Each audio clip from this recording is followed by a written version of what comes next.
love the chase and the hunt, and I set the pace when I'm running. I always take what I want and I always give it 100. Don't need a bank, no I'm funded. Play the game like it's nothing. I'm always thankful for something. Don't take for granted. Stay humble.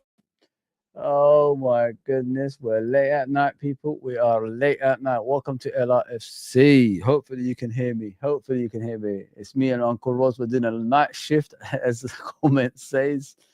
Didn't expect to do it, to be fair, but why not, man? Why not? Why not like do something? I just woke up, guys. You know, I had a night shift obviously the other day, so I thought I'll sleep and then come on right now, give you guys some night streams. You know, reach out to the people from abroad as well. You don't have to always be from England, if you know what I mean. Let me bring on Uncle Ross, man. Let me bring on Uncle Ross. Let me bring him on. What's going on, sir? Yo, son. What's going on, son? How are you, sir? Yeah, I'm good. I'm good, mate. I'm good. I thought, why not, man? Night shift, you know. Yeah. I'm normally awake around this time, an hour or so. Just do this, just to chat with you, mate. You know, what I mean, it's been a while, so you know, there's a game coming on later on. We're afraid how the season is gonna go. And, you know, some of us are saying, you know, we might not win the league now because the way we're behaving, obviously off the pitch as well as on the pitch. What's your worries, Uncle Rods? My worries at the day will be probably the same as everybody else, with the fact that the day is like players getting burnt out because they're doing too much work. Do you know what I mean? Yeah. And not making the right substitutions at the right time. When you got a player, you know, got certain players or player that's not really having a good game, it's to get him off and bring on somebody else. Do you know what I mean? That's my main worry, because what people got to realize at the day is it's like last season we was in the same position, and what derailed our season was the fact that obviously Klopp said he was leaving. Yeah. You know, so that killed the momentum of, you know, of like the season. Do you know what I mean? And we was doing very, very well. Yeah, we was. What's killing this season at the day is the fact that number one,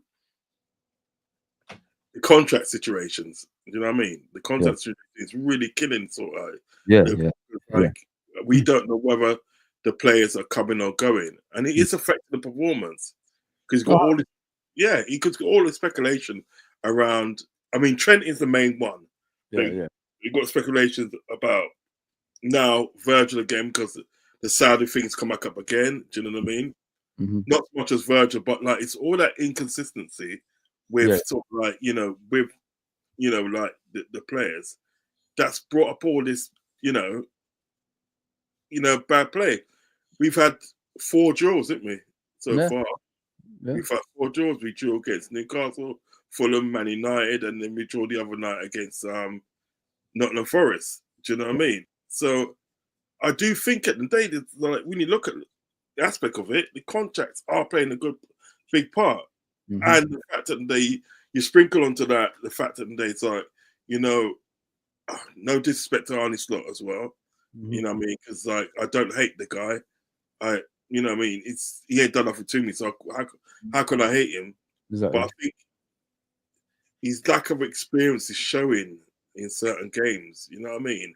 And the way he sort of organises team and substitutes and people he's playing.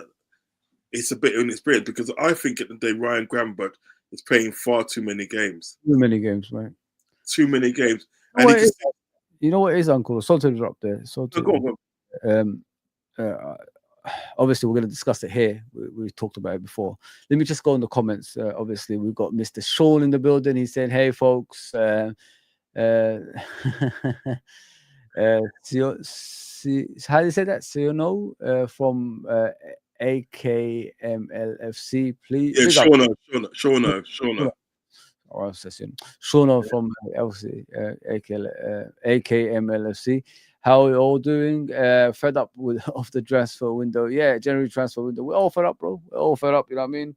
Why not, man? Like, why not discuss it? We have to discuss it, because, you know, it can be a detriment to the team at the end of the season. You know, if you know what I mean. If we don't sign the right players right now to help us out, especially when we're running players to the ground, it's going to be same as previous seasons, which is, you know, we're struggling to win the Premier League. And if we don't talk about it and share our frustrations, see if we're all in a common ground, and make the fan base know about what's going on, Sean. You know what I mean? Because there is some people that's on the side of the owner, but if you don't wake people up right now, this will continue in the future as well. So that's what worries me, Sean. What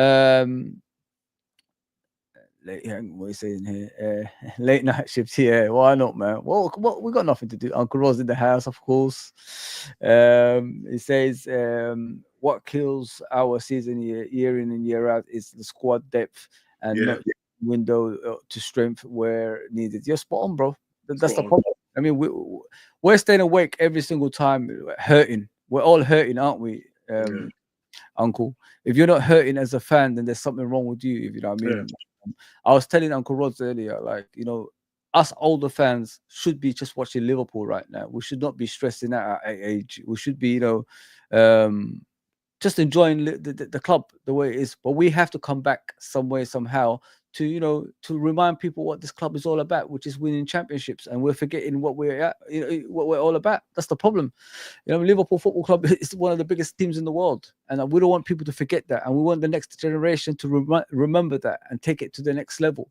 If your acceptance of mediocrity, that's what your club becomes, and if you don't stop that in the bud right now, it will continue in the future as well. This is why we're still around. This is why we're still advocating for the club to buy players and maintain the success. Because for what I can see and Uncle Rods can see is the ownership currently don't want to maintain success. They just want win here, win there. 15 years they've been here, guys. 1 league title, 1 Champions League. If you said that to Bill Shankly, like 15 years, you're only going to win 1 league and 1 Champions League, he'd be turning his grave. I mean, so like things like this have to be stopped. I mean, we need that consistency back. We need that winning mentality back, because I think this club is forgetting the winning mentality, mate. You look at the league right now, we're only 4 points ahead of Arsenal. Yes, we've got that game in hand. There's no guarantee in games in hand. Games in hand don't mean anything at the end of the day and until you win them. You know what I mean, Uncle Rods? It's true. Because for all we know, they can literally go. We can literally go to Everton, Goodison Park, and they can probably do a low block. What we're gonna do then? That Moyes is like gone back to Everton now, isn't he? He's gone back to Everton. Do you know what I mean? And he's a king of low blocks and defending deep and all that sort of jazz. And that we don't do well with that. So then again, we go to sort of like Everton and day, right? I mean, instead of we draw. Worst case scenario, we draw. That's double 2 points dropped. Exactly. Do you know what I mean? So I actually, when I was talking to you earlier on, I actually forgot about the fact and day of we've got this game in hand. But I was alluding to the fact that tomorrow, let's say for instance, and we don't win tomorrow, and then Arsenal then win their game, right? They're 1 point behind us. Point behind us, mate. They're a point behind us, didn't they? And in the beginning of the season, it was for nothing, basically. Yeah, and you might as well say sort of like they're 1 point behind us, because that game in hand is no guarantees. Yeah, we shouldn't have to rely on a game in hand. That should be a luxury for us. Do you know what I mean? To say, look, we could add on to what we already got. Yeah, exactly, a luxury for us. But yet, end of the day, all of a sudden now we're relying on sort of like this game in hand. Oh, we still got a game in hand. We still got don't care, because you haven't played that yet, and that doesn't mean that you got 3 points in the bag. Nope. Do you know what I mean? It doesn't mean that. So don't tell me about 3 points. Don't tell me about the fact that you got this game in hand at the day, right? Because it means nothing. Nothing. Do you know what I mean? Yeah. I know that's obviously Sean said Rossi can only work with what he's got. Yes, I get that. I get that totally in the day. But that's when you start utilizing your squad. Start playing players at the day that sort of like that need minutes. Don't just stick with the same team all the time. You know what I mean? Change it up, because he's got a squad there that he can actually sort of change it up a bit. Do you know what I mean? So like the same players ain't sort of like playing multiple minutes, and then when you see them in certain games, they look knackered. Mate. Right, Birch, like at times, Unks. Yeah. He looks like he's reached his He's reached his limit this season. You know what I mean? It looks Yeah. like a youngster is getting run to the ground. I see him sometimes running. You know, when you're running with your head like this, running back, like you just can't beat the brain ain't the legs. That's how it looks to me. It's like a little kid now. Because you know when you're fatigued and you're tired, that's what happens. And that's what's worrying me when I'm watching Gravenberch. It's basically same as yesterday. You know what I mean? When Fabinho was here, when Adam was here, the same Henderson was here. What happened to them? They just got tired and they couldn't do it. And this is what these players. And there's something I discussed with you earlier as well, Uncle Ross. We was talking about big up Colin, man. Big up, bro. Big up Colin, man. Big up. Yeah, man. Big up. Bless up, brother. Let me just read this. I'm hurting big time. The ambition of a club does not match that of these owners. What the players head coach want Hughes, Edwards, and FSG have no concern about. Yeah, I discussed that with Uncle Ross earlier, Sean. And what I said was, I don't blame Arne Slot. I told Uncle Ross the truth. I said the guy is already sending messages out to us fans. The reason I say that is because the players that he plays is the same players every single time. He doesn't trust the squad in depth, if you know what I mean. So if the he can't say anything because he signed to a contract, innit, Uncle Rods? Yeah. Which limits his, limits what he says to the ownership, to the the executives and the people that recruitment team. You know what I mean? It limits it because he already signed a contract in the beginning of the season saying he hasn't got much to say other than what comes in. He's been asked about, but he's giving you messages like Klopp used to do, which is, I'm not going to play players that I don't want to be playing. And he's doing that a lot. Endo doesn't play. Harvey Elliott doesn't play. He doesn't really use the bench that much, if you know what I mean, guys. So he's already giving you messages on top of that. That's the messages he's giving out to you guys, that we haven't got strength and depth. And I don't know what more I could say about that. No, you're right. You're right.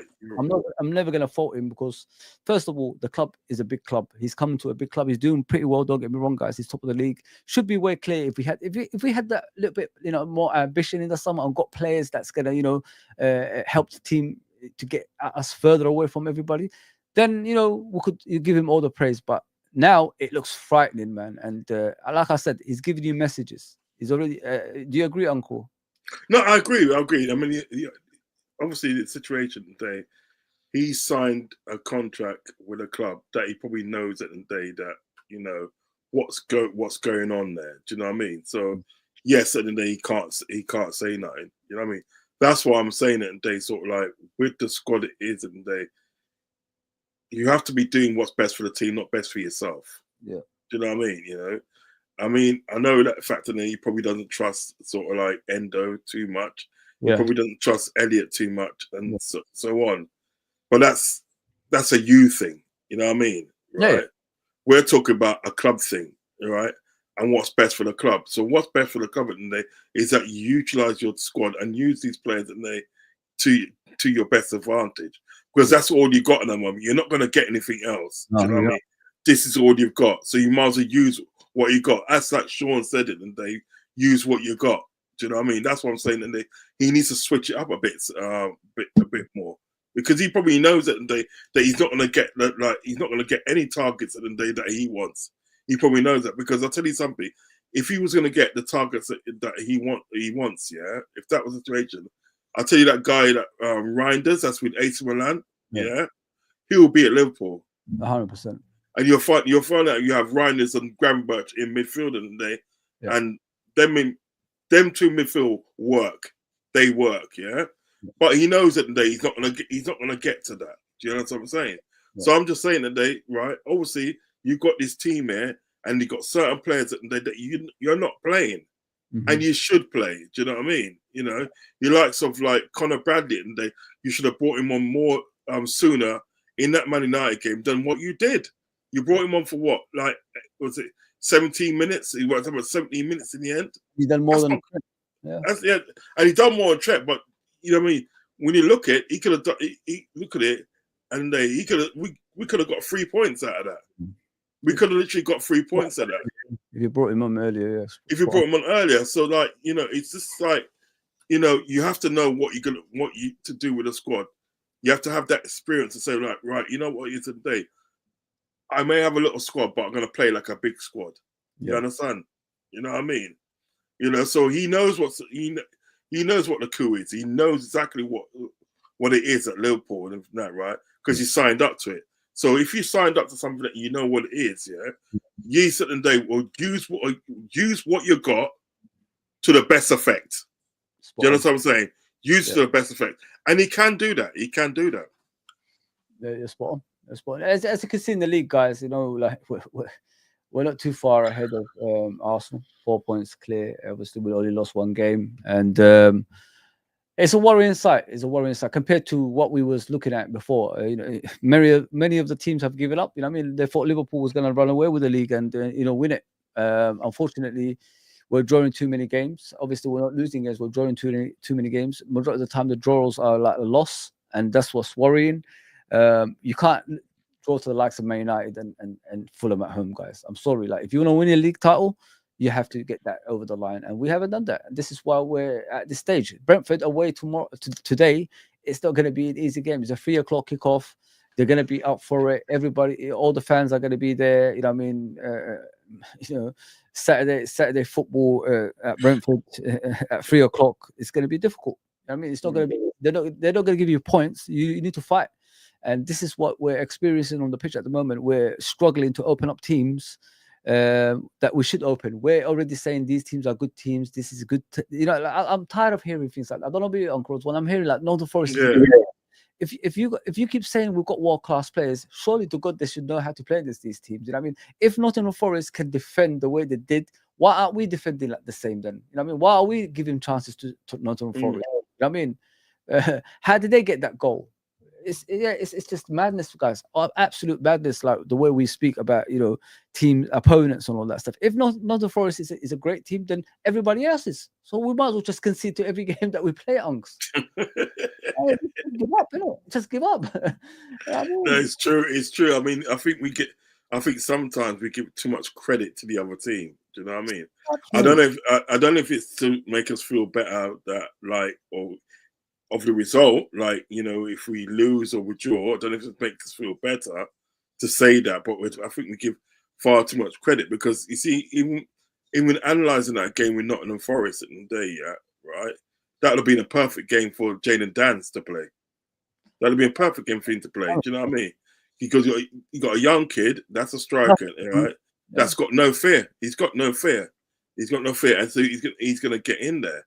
And as I said to you, I alluded to you earlier on when I was on the phone to you, I said to you, sometimes with those low blocks, right, you have to make them miss and make them pay.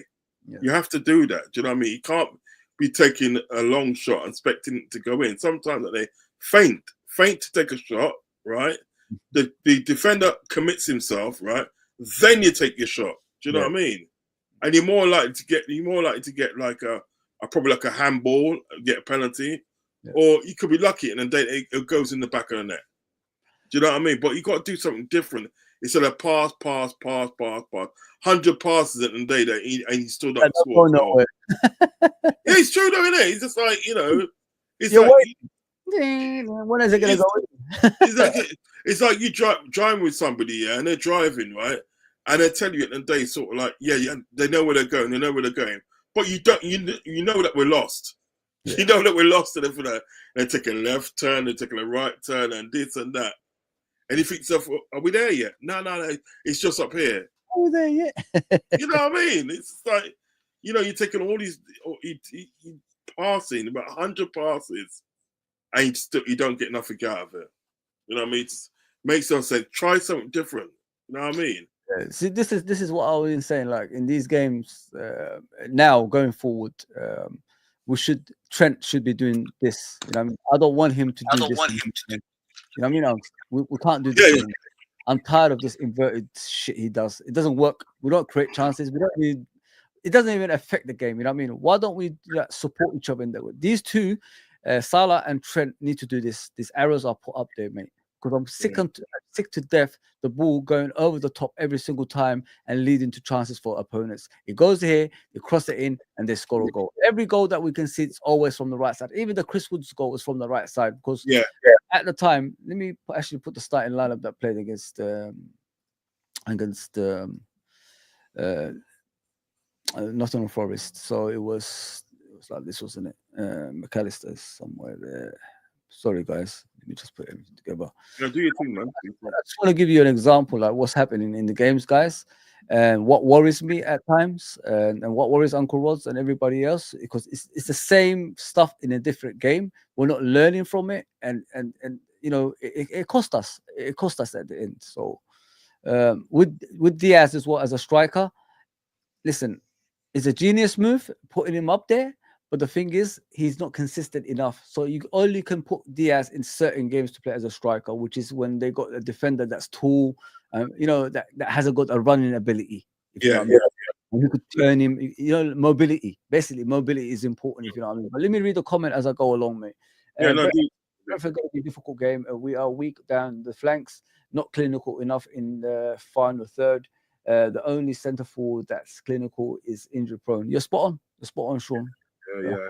Percent I agree with that. Nunes couldn't score in a bottle with a handful of. That's wrong, actually. I like that. We are 5 billion club shopping in bargain. Bargain Town. Yeah, how is it? Bargain Town. I think that's how you say it. I don't know. Bargain Town. Yeah.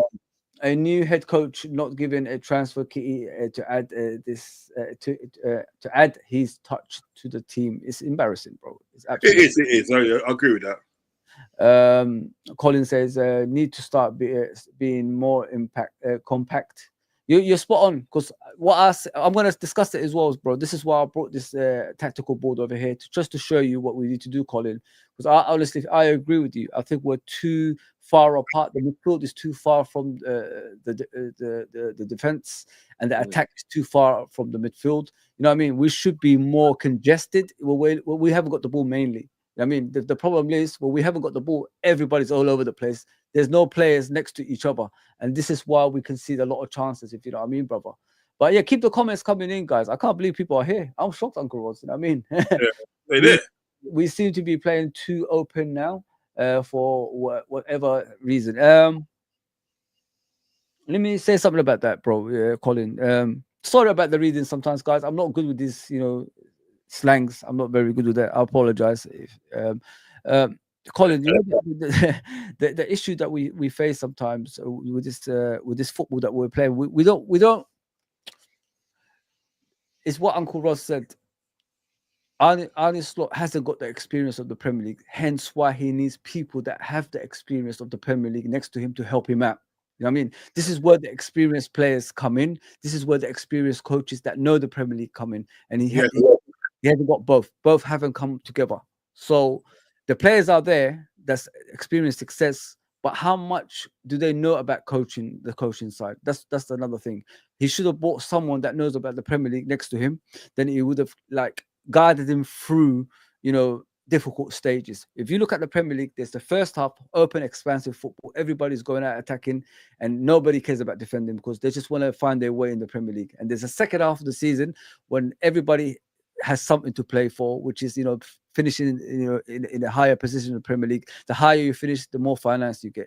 The second part, in the top half of the table, everybody's fighting for a European Cup place, and then you've got the top four, then you've got the Championship. So second part of the season is always going to be difficult, hence why you see Salah struggling to open up defenders, because they're deep line defending, which is difficult to get past. So you need to find other avenues for you to score a goal, mainly set pieces or taking shots from outside the box, which we don't do enough of, if you know what I mean, guys. Our set pieces don't even beat the first man.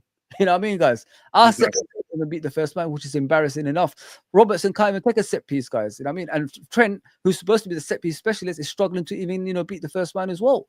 So this is why you need the likes of McAllister. If you look at the Man City game, what was our strongest point? Our set pieces. Van Dijk should have had at least a hat-trick in that game, the way, you know, he missed those chances. So, and who took the set pieces? It was McAllister. Szoboszlai, set piece specialist. Give them the chance. You know what I mean? Trent and Robertson ain't created a lot of chances, are they, Uncle Rods?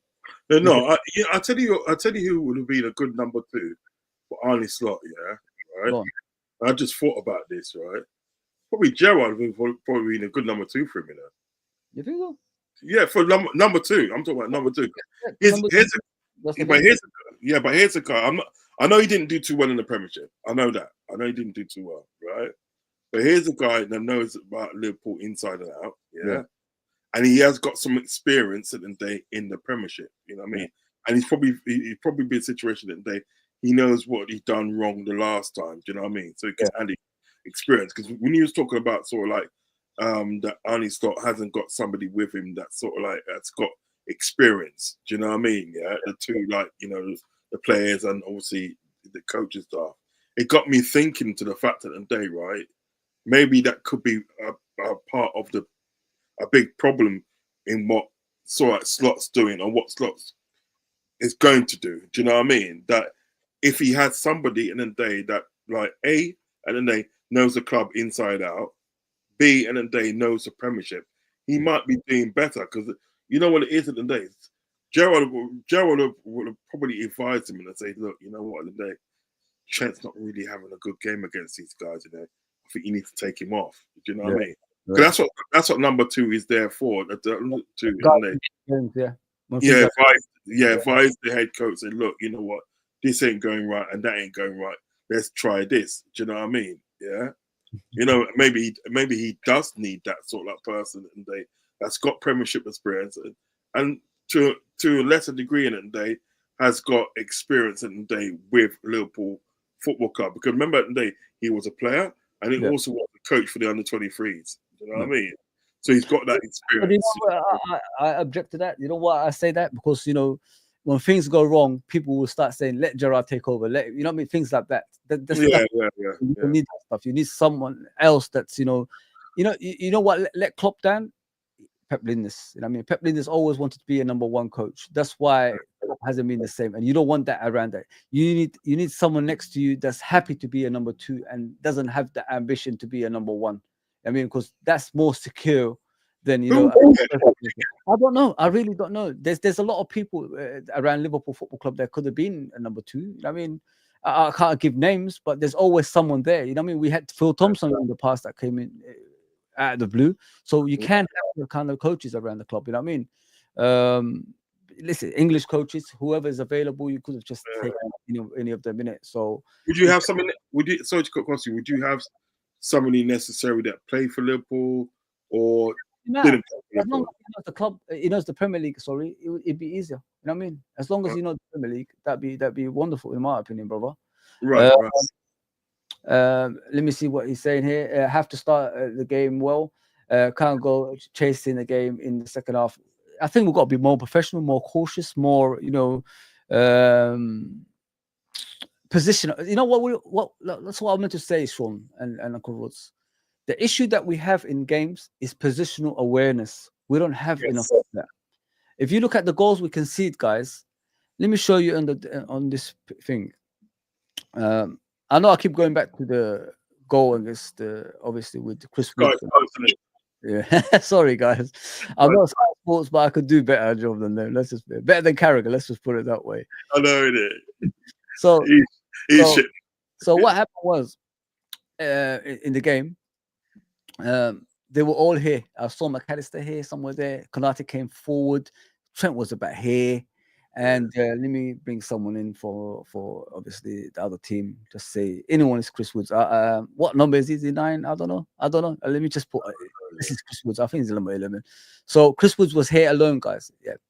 When you see Konate going forward for the ball in the game, headering the ball twice, and then Salah, you know, not winning the ball battle here, and you see Chris Woods here, and Alanga was right here. You know what I mean? Free.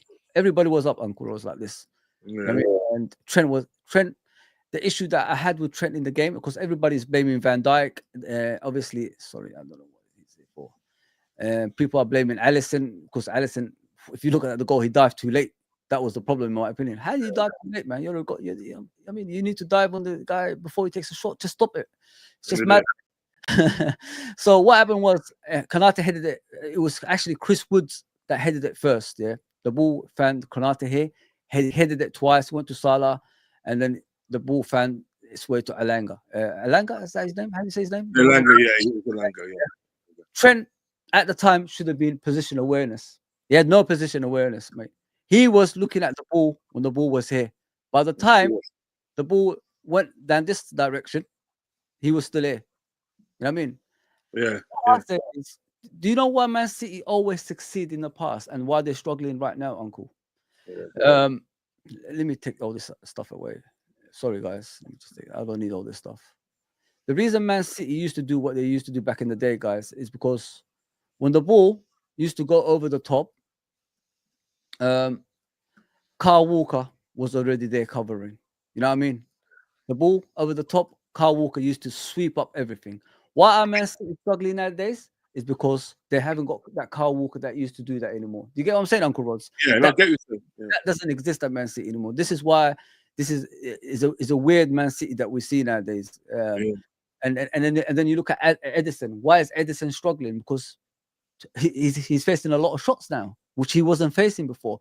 Sometimes you look at Man City in the past, there wasn't even one shot on target in the whole game. You know what I mean, Uncle? Now, but like I said, when Konate was here, positional awareness. You see the guy who's on form over here.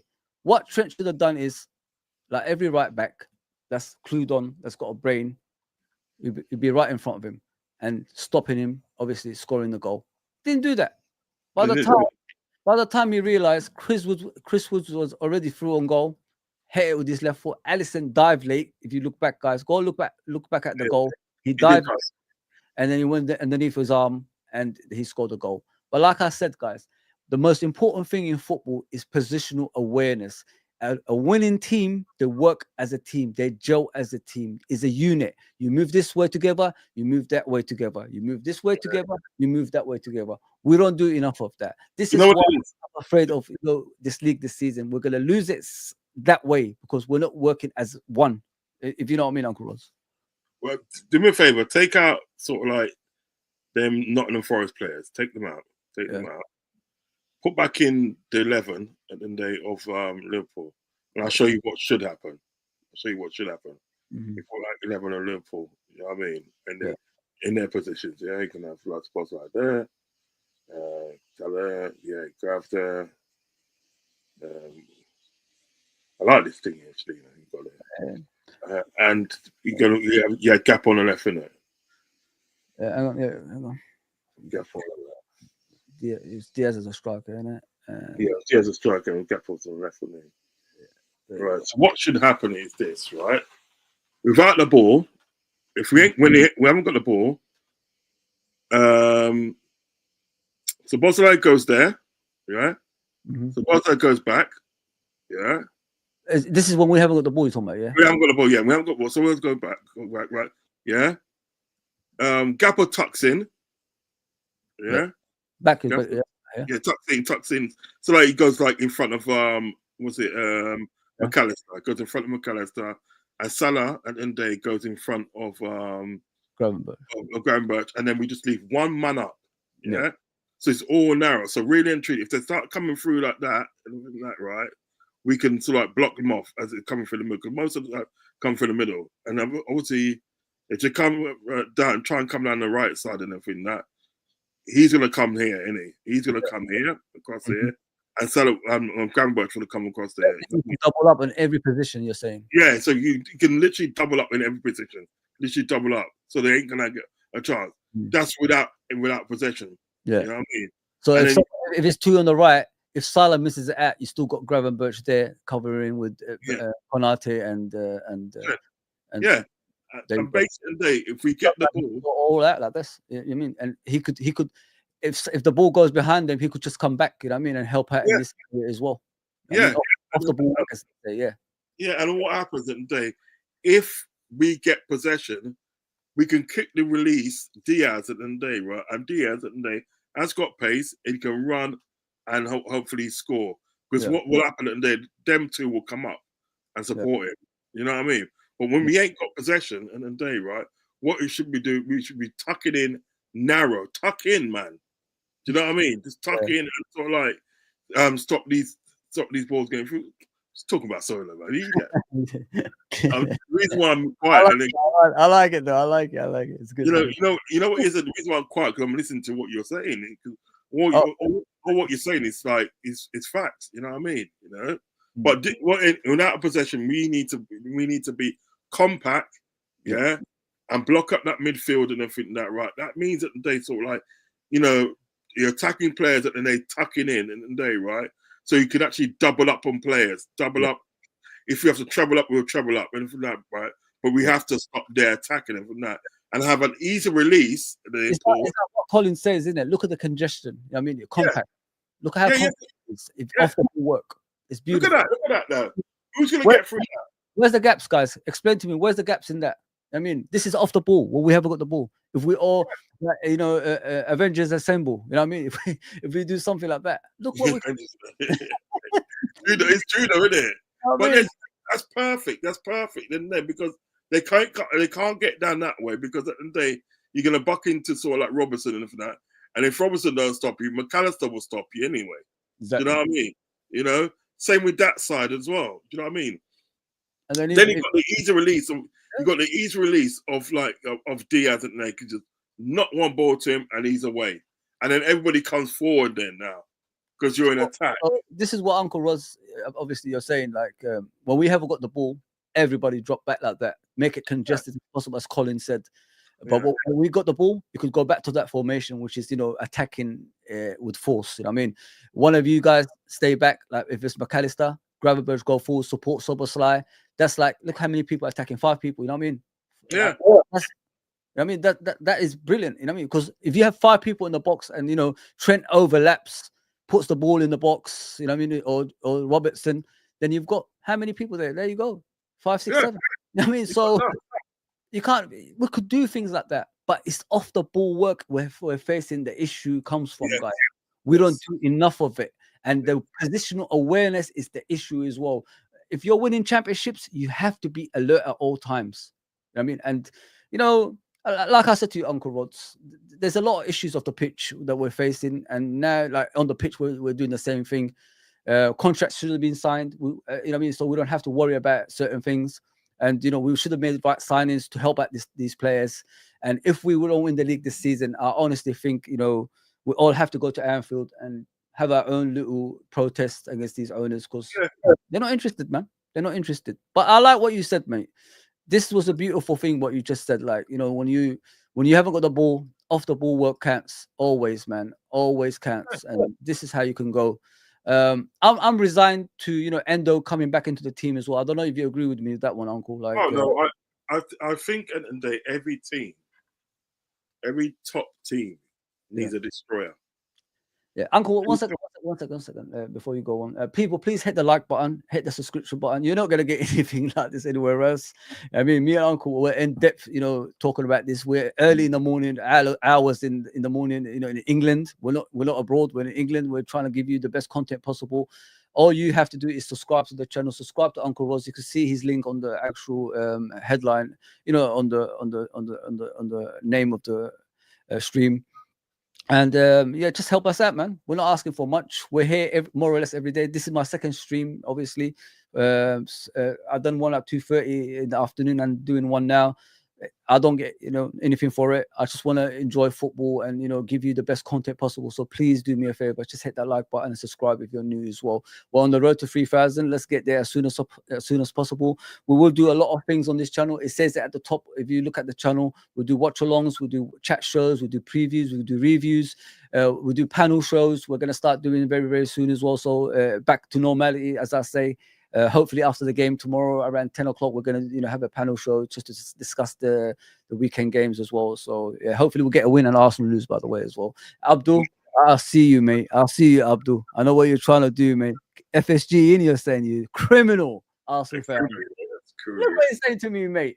Come on, man. You can't write that shit. Well, he's an Arsenal fan.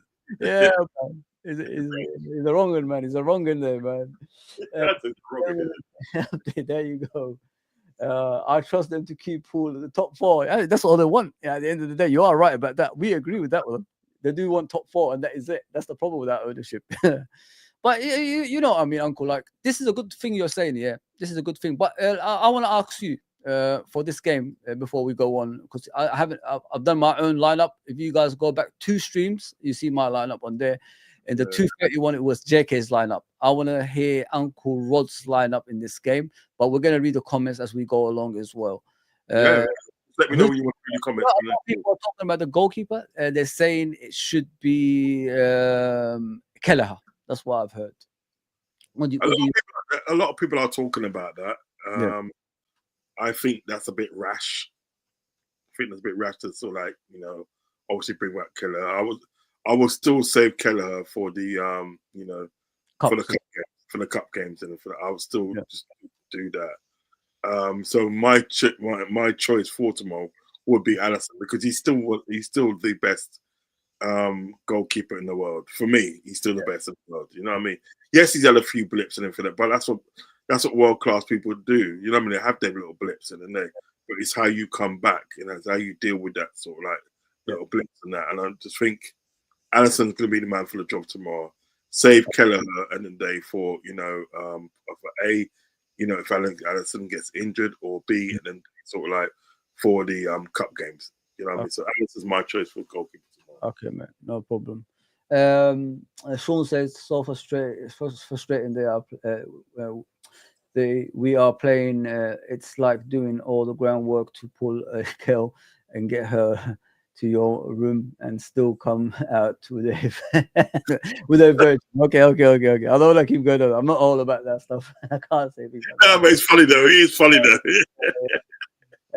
Colin says, and that's all the owners want to be in the top 4.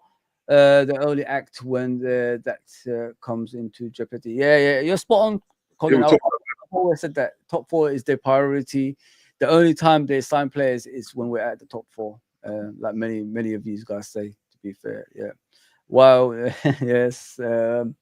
He's still doing a good job. Big up Solo, bro. Please go subscribe to Solo. And yeah, he's a great kid. If you watch him on his channel, you're gonna enjoy it. I'm telling you. I thought our set pieces was good in the first part of the season. Maybe so, you know, but like I said, Solo, sometimes in the first part of the season it's open, expansive football. You know, people don't really concentrate enough on games like they would in the second part of the season. So now, when teams deep line defend, it's very, very difficult to open them up, if you know what I mean. So we need, you know, better set piece takers. If you can't beat the first man in it, uncle, then there's a problem there. Let's be realistic.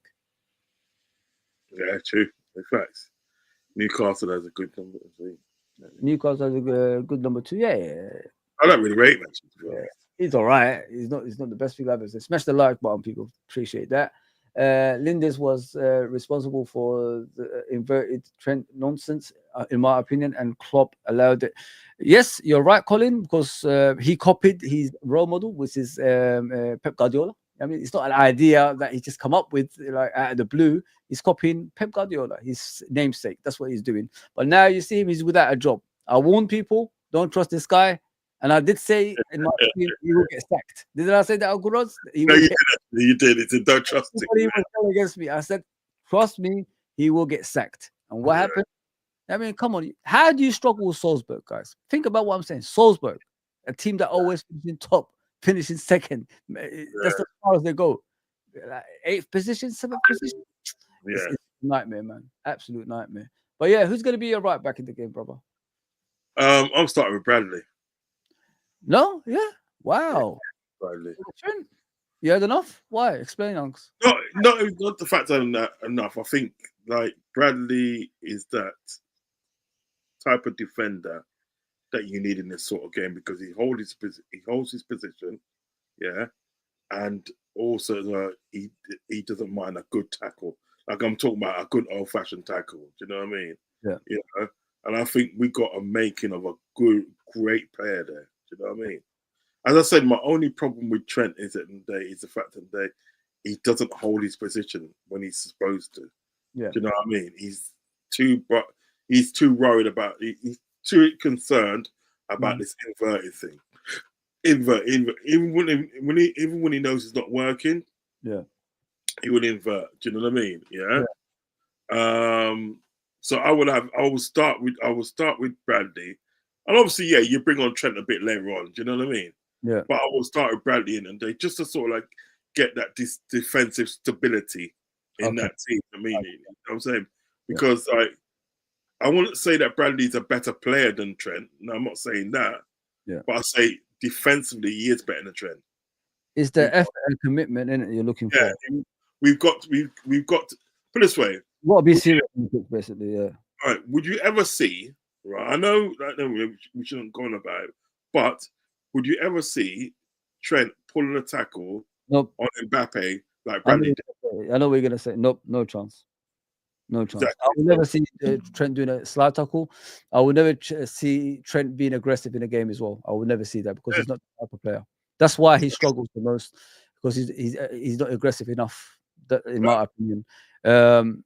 As a local guy, you know what I mean, you need more than what you're getting, which is like effort and commitment. I've always said it, like, you could be the worst defender in the world, but I just want to see effort. You know what I mean? I saw him against Nottingham Forest, the goal we was discussing earlier. Although he was out of position and he didn't really read the situation, what made me laugh is the way he was sprinting. This time he was sprinting, by the way, but he wasn't sprinting in intent of, winning the ball or going behind the goalkeeper to stop the goal going in. He was just sprinting, in my opinion, just to show people he's sprinting, if you know what I mean, Uncle Rods. Yeah. That meant, in a way, like, he wants to defend.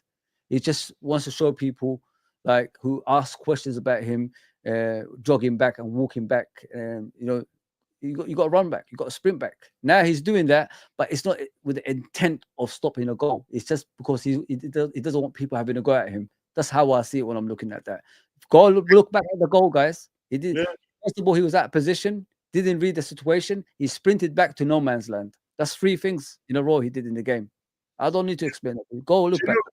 Do you know in that game, that same game, Real Madrid, yeah? Do you know in that game, right, Mbappe only got past Bradley once? Look at that. In that whole game. The whole time that Bradley was on, because Bradley was on for about 70-odd minutes, when it's 70-odd minutes. Yeah. He only got past Bradley once in that game. Once. Now, this is like, Mbappe is like supposed to be this world-class player, world-class. Yeah, who's supposed to take the bat off the likes of Messi and Ronaldo. Yeah. And he got past Bradley once. So I'm just thinking that they sort of like, we've been talking about our defensive sort of like capabilities and how we defend. And I think really and truly, if you got someone like Bradley in and that takes his defending seriously, do you know what I mean?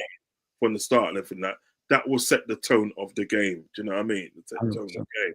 So like Bradley, for me, has to start tomorrow. I'm sorry. Centre back.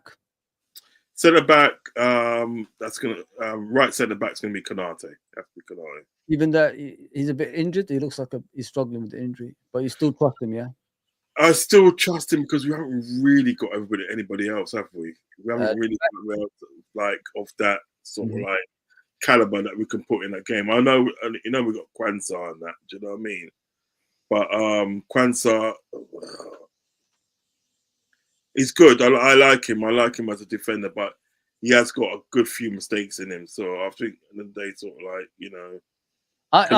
Are you worried about the Konate? Because he doesn't look fully fit from what we can see, Uncle. He doesn't. He doesn't. He doesn't look fit. He doesn't look fully fit. Worst case scenario, you could probably play Kwanzaa. Yeah. Start with Kwanzaa and then sort of like bring Konate on later.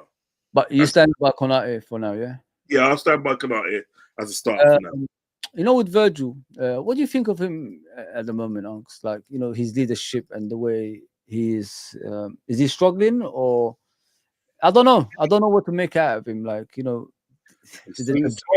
dropping point, you expect more from him as a leader, don't you? And the reaction towards the Woods goal. Normally, what I know about Virgil, he leads the back line very well. You know what I mean? He plays that, in position. And the way Chris Woods, he played him, first of all, he played him onside. And then by the time he reacted, Chris Woods was already, on the way. Yeah, he got that shot on target. Goal. What's going on with Virgil, man? Virgil, to me, playing different partnerships all the time. Is this what's affected him now? It could be, but I think Virgil, to me, what I've noticed with Virgil now, for a while now, I've noticed that he started to shout at his players. Yeah.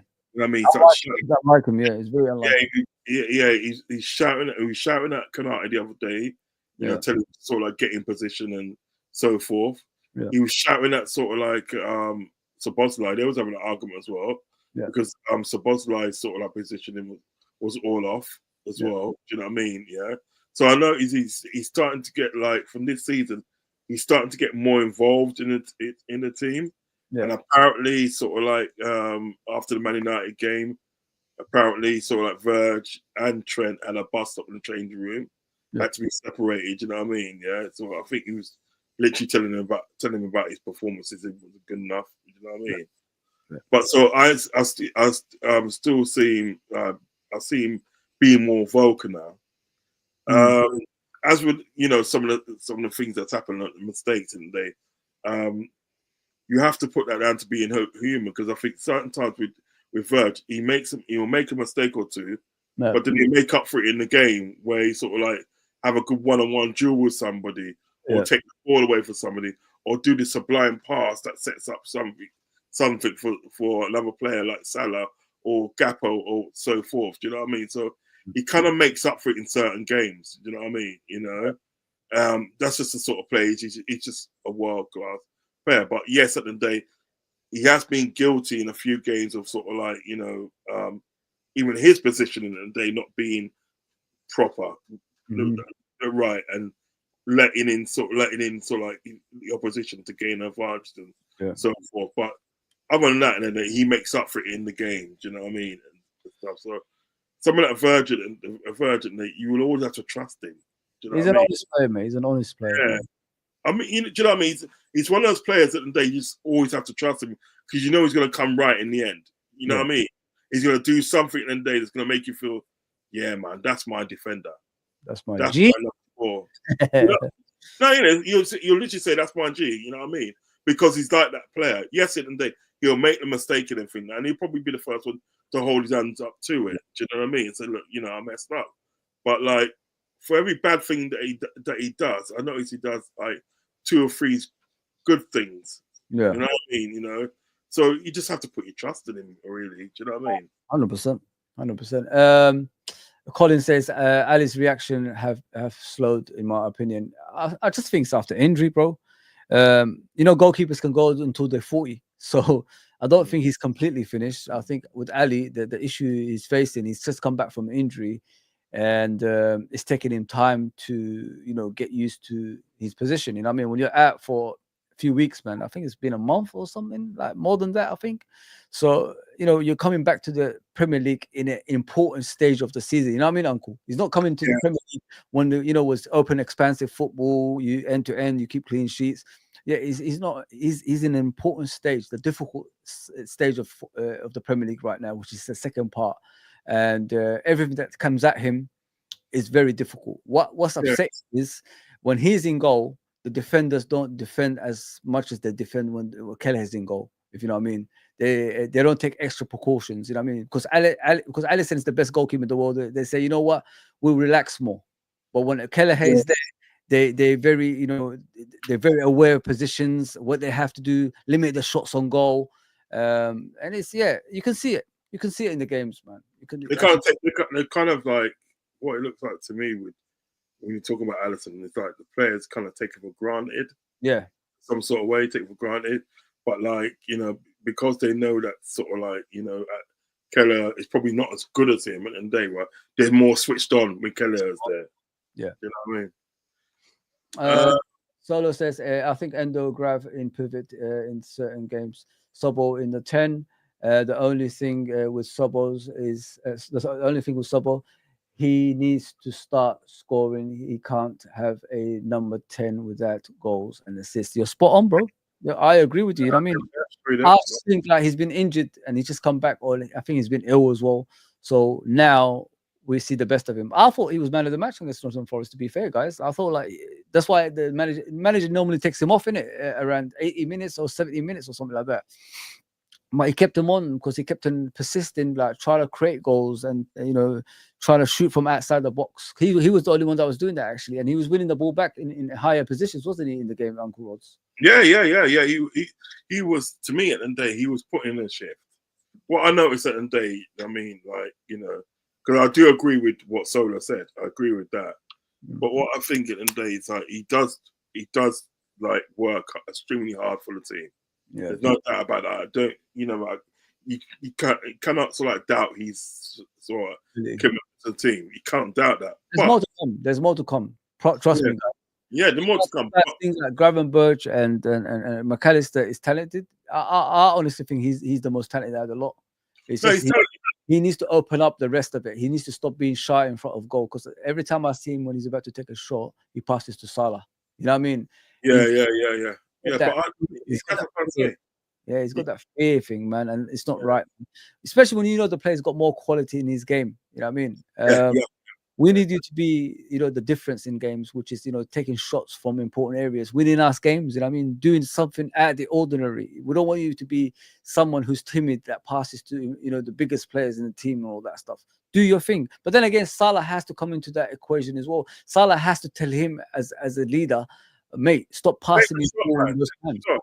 Huh? That's what I'm saying. Salah should be saying, if you see that you got like a chance, take the shot. That's what I'm trying to say. You cannot doubt sort of like Szoboszlai's commitment, but at the same time, and they like what Solos alluded to. Yeah, we want to see goals. We literally want to see goals. Exactly. So you need to be scoring more goals, because your commitment's there. Your commitment's there, and for that, right? Now we want to see more goals that you can score on that. Do you know what I mean? So yeah, it's one of them ones, isn't it? Loving the stream, guys, man. Keep your comments coming in, man. This is brilliant. I mean, it's good to talk about tactical things, isn't it? Something different to normal streams, if you know what I mean, guys. Who's your left back, mate? Who's your left back? Kostas Tsimikas. He's got to come in. What's the reason for that? I think when you look at Robertson, he's done a lot for the team. He's done a lot for Liverpool Football Club, and I mean, I think he was the one that sort of like really started that sort of like expansive football. You know what I mean? You understand what I'm saying? Expansive football, and really sort of like getting us on the way. Because at one time, you had a situation where right back and left back, they had the most assists in the Premiership. Do you know what I mean? Yeah. Mourinho said that he gets tired. He gets tired watching sort of like Robertson running up and down the wing. I remember. You know what I mean? I love that. I really love that. That was good. I hear things like that, especially Man United manager at the time as well. Yeah. So what it is, and I was thinking today, like he's suffering a burnout. Yeah. You know what I mean? And to play him in certain games at the day and expect what you got like 2 to 3 years ago, I'm saying 3 years ago, is not good. It's not good, and I think he needs to limit the games he's playing, right? And you'll see the best. And you'll see the best in it. So Kostas Tsimikas, right? Because and this is what I was saying before, and like if you're not going to sort of like you're not going to if you're not going to give Arne Slot the money to get the players or bring in players for Arne Slot, right? Arne Slot then got to look at his team and say, right, how can I get the best out of this team? You know what I mean? How can I utilize it to the best effect to myself? Because that's what Klopp did when Klopp came in. And then remember, Klopp never really got the money when he came in. He didn't get the money when he come in.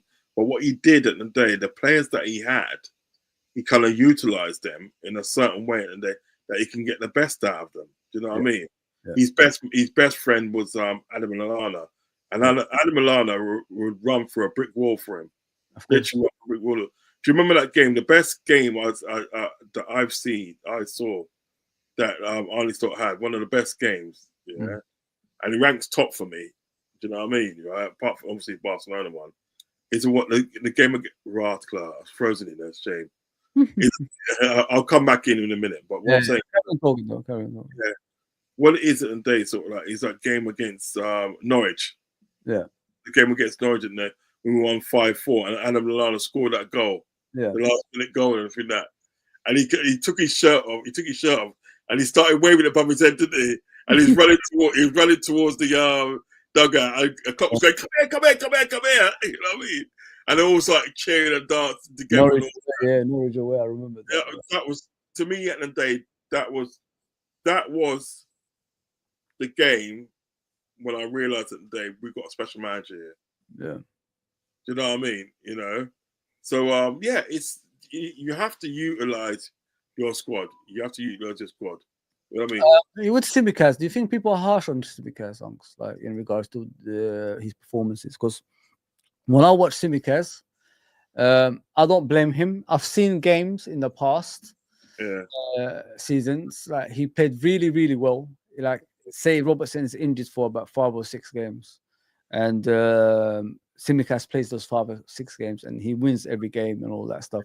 Robertson comes back from injury, and Robertson gets back straight into the team. That's all. Imagine mentally how that can affect you as a player every single time. You know what I mean, that happens. If you know what I mean, Unks. I think to me, myself at the end of the day, right, that will definitely at the end of the day knock my confidence. I'm not being funny. That will knock my confidence. That if that happened to me, do you know what I mean? And I think that's what's happened with to Chimikas in certain games that day where he's come in and he's played his heart out and that, right, and then Robertson just comes straight back in. Exactly. Just comes straight back in without no question asks. It just comes straight back in. Yeah. And he may and Robertson at the day, right? To be honest, at the day, may have had sort of like a couple of games at the day where when he's come back in, like a couple of games at the day where he hasn't played well. Nope. But like in the day, he'll come straight back in. Yeah. So like as a psychology, like psychologically, like how can that affect you every single time that happens? You know what I mean? Because Simicast is not a bad player, guys. If you know what I mean, he's a good backup. There ain't that many backups that's as good as him. You know what I mean? He was the Greek Footballer of the Year when we bought him. People don't know that. So that's how good he was when we bought him. But imagine how that mentally can mess you up.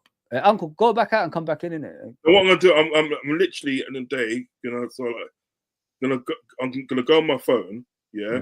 I can go out and come back in, and all right, no worries. Hold on 1 second. Yeah. Hold on 1 second. So as I said, guys, like imagine, are you here? Yeah.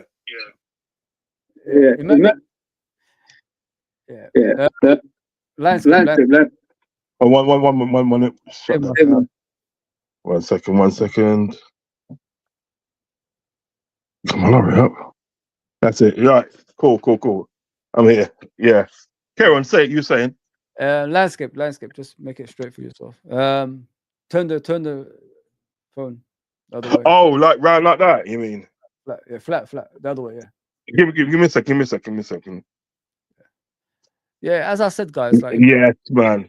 Imagine mentally how can that can mess you up. You know what I mean? As a player, when you're playing well and then you keep getting taken out of the team, then the belief goes from a player, and that's what's happened to Simicast, if you know what I mean. And I don't think people look into things like that. They just think he's a rubbish player. No, coming back every single time he's out, and that affected him, and affected him mentally. Now, going further on that, Robertson playing a lot of football has affected Robertson. If you know what I mean, he's 30, but he looks like he's 39 the way he's playing at the moment. You know what I mean? Like, so think about what I'm saying. There's no one to.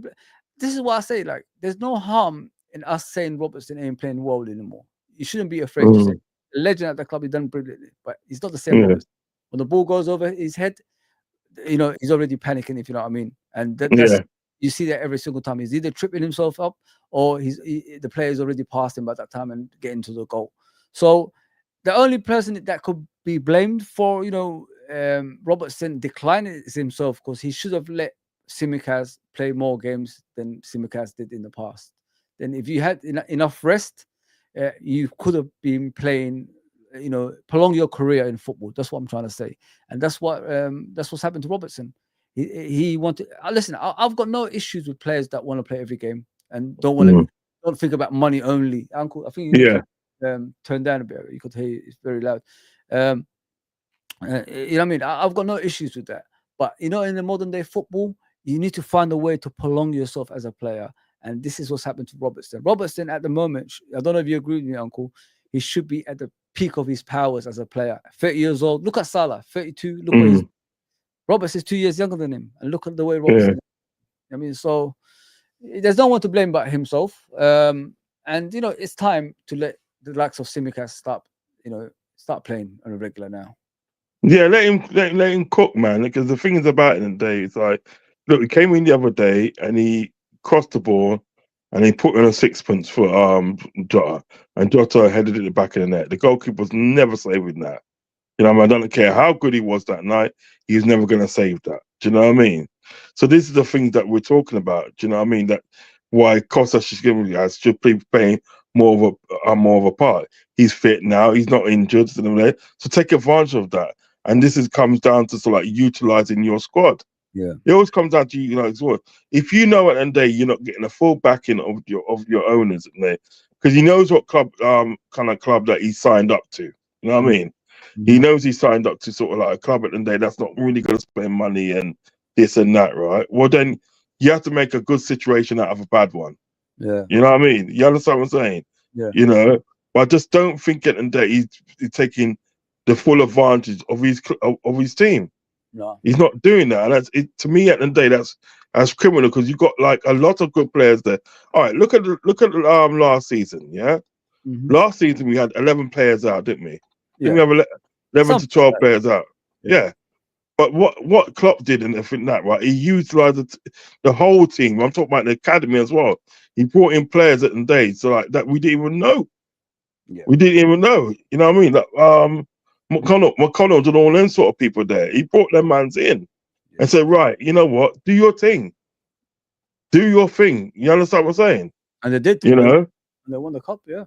And they won the cup. They literally won the cup. Do you know what I mean? So, it's literally at the end of the day, sort of like making a good situation out of a bad one. Do you know what I mean? Right. And like, which you're doing it. Hold on, I'll come back in my other thing now. Yeah. Yeah. Let's do that. Yes. Yeah, I'm here. Yeah, so it's literally at the end of the day making a good situation out of bad. Yeah. Utilize your squad, G. Utilize your squad. You got no excuses at the end of the day of like why you cannot play these players. Yeah. Look at like Man United and think that, right? Man United got that youngster in Armand Diallo. Yeah. Man scores a hat-trick the other night, It's the belief in it. You give them belief, they will walk through a wall for you, and that's what's happening with Man United. You know what I mean? When you're giving youngsters a chance, guys, youngsters, they don't have that mentality of I want this, I want that, I want they don't. They just want to play football, and they will do anything to be a footballer. And this is why when players are young and they have no egos, you've got to give them the perfect opportunity to shine, and that's what they've done, and this is why they're brilliant. The issue that we have, unfortunately, our players that was here 10 years ago, they all have egos now. Hence why they're not doing a lot of stuff on the pitch, and contracts haven't been signed. So egos plays a big part in football teams. Arsenal haven't faced that yet, but that day will come when Saka asks for about 400 bags a week. And it's gonna come. If Saliba says, you either give me 500 bags or I'm gonna go to Real Madrid. It happens to everybody, guys. I mean, they just haven't had that moment, and we're facing that. We've been facing it for the last few seasons. You know what I mean? And I said that to Uncle Rose earlier about Mane and all them lot. When they saw Salah getting double what they're getting, that's when the form dropped. You didn't see the same players anymore because we went from a team that's going for a quad to a team that's just finishing outside the top 4 in the next season. So that affects a lot of stuff. When you're playing with players, minds and all that stuff. A team wins you titles. Individuals, no.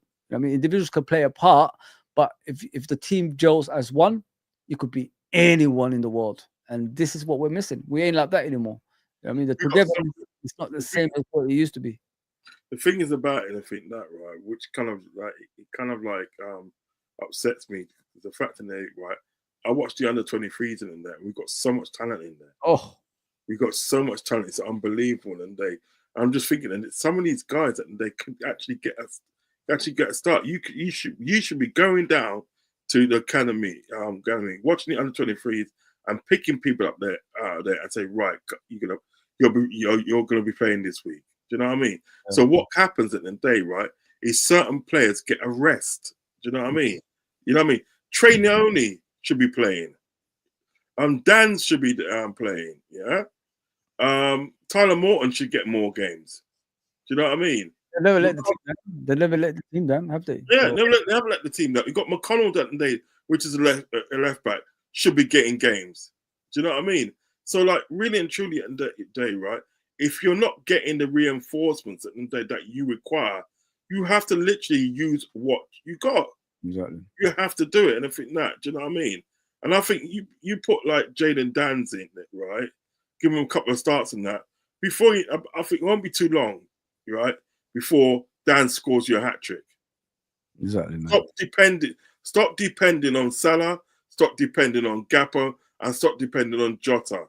Yeah. Stop depending on them man there and Diaz. Stop depending on the man there, because you listen to Dave, right? Obviously, he's not watching the under 23s, yeah. Because I watched the under 23s and we got so much talent there. I was telling who was I telling? So I was telling something about the two Irish boys we got, the two mixed race Irish boys we got. One's a left winger, one's a right winger. Yeah. Quality. One of them, and we poached from Man United. Man United, and it's quality. Yeah. We got that Rio guy, yeah, from Chelsea today.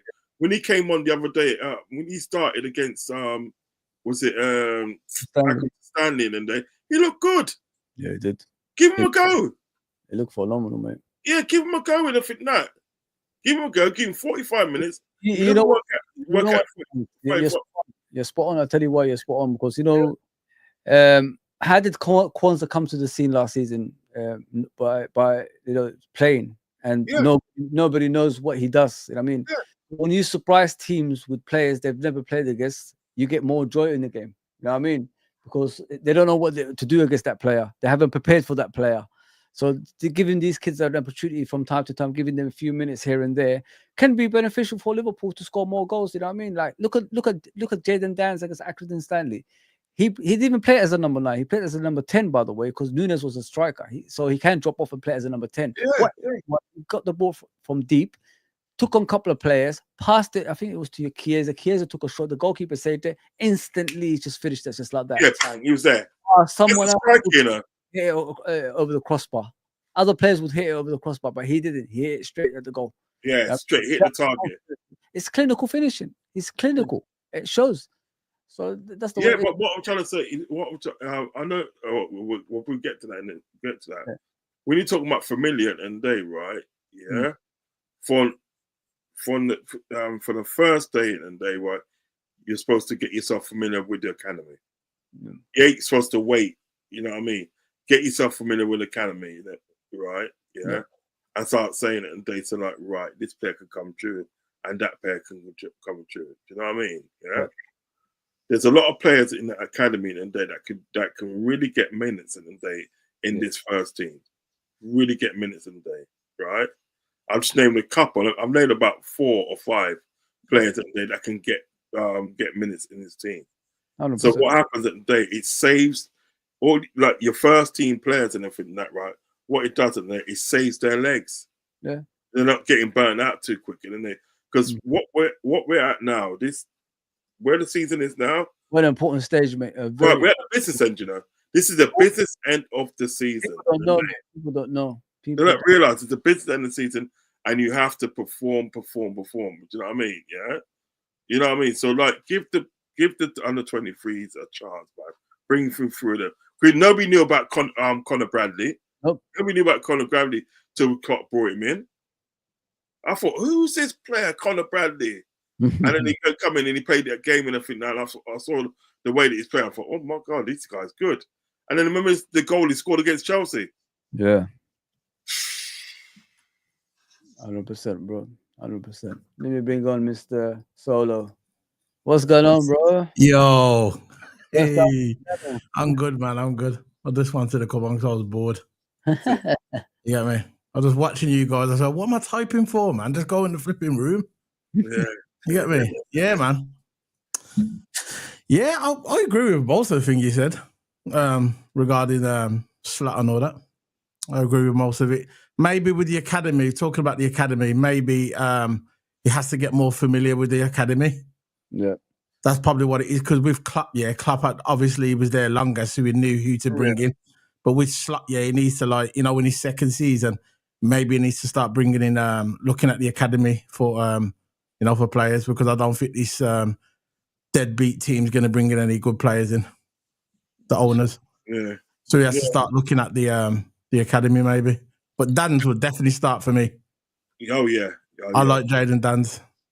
I think it's quality because the fact what I'm saying about like him getting familiar with the academy, what it does in the day. So like we know at the end of the day that sort of like how, you know, FSG are. We know how they are. You know at the end of the day they ain't gonna give you a fighting chance. No. So what is it in the day? What I'm saying, what Arnie Shot should be doing now, concentrating on, is working with what he's got. You know what I'm saying? Right? And find out what he's got and utilizing the team. It's not about what he likes; it's what the team likes. Yeah. What is best for the team. I know he doesn't really rate Elliot too tough. He doesn't rate sort of like Endo too tough. But it's not about what you like. It's about what is best for the team. And I think people like, you know, as I say, like an Endo at the end of the day, which is a destroyer. Every top team needs a destroyer. So he should come in a few times. And then Elliot should come in as well. Do you know what I mean?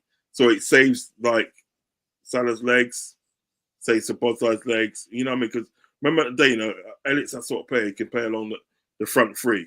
Do you know what I mean? So he's going to save some legs. Do you know what I mean? So utilize your squad. Do you know what I mean? Utilize the best way that he can to get the results. Do you know what I mean? You know? Guys, can you give me 1 second? I need to go and get my cup of tea. Back in 1 second. Go for it. Fuzzy, thanks for having me on your channel, by the way. I know it's a bit short notice and it's late, you know, but thanks for having me on, man. Big up, Rods. I'm here, boy. Yeah, back. Give me 1 second, 1 second. Yeah, bring me one as well. Yeah. How many sugars? 2. Oh, okay. Nice. But like, it's just, I just think mainly sort of like utilizing your squad the best way you can and there to get the desired results. Do you know what I mean? Am I wrong in what I'm saying? No. Listen, if you're not getting the players that you need, what else can you do? You know what I mean? You got to use as much as you can, because if you run the players to the ground, your season will be over. You know, before you want it to be, and you know your championship race is going to be over as well. So, resting players is key. You know what I mean, they're humans at the end of the day. They're not machines, are they? So it's important, man. It's very, very important. It's very much important to rest players, and that's what we need to start doing.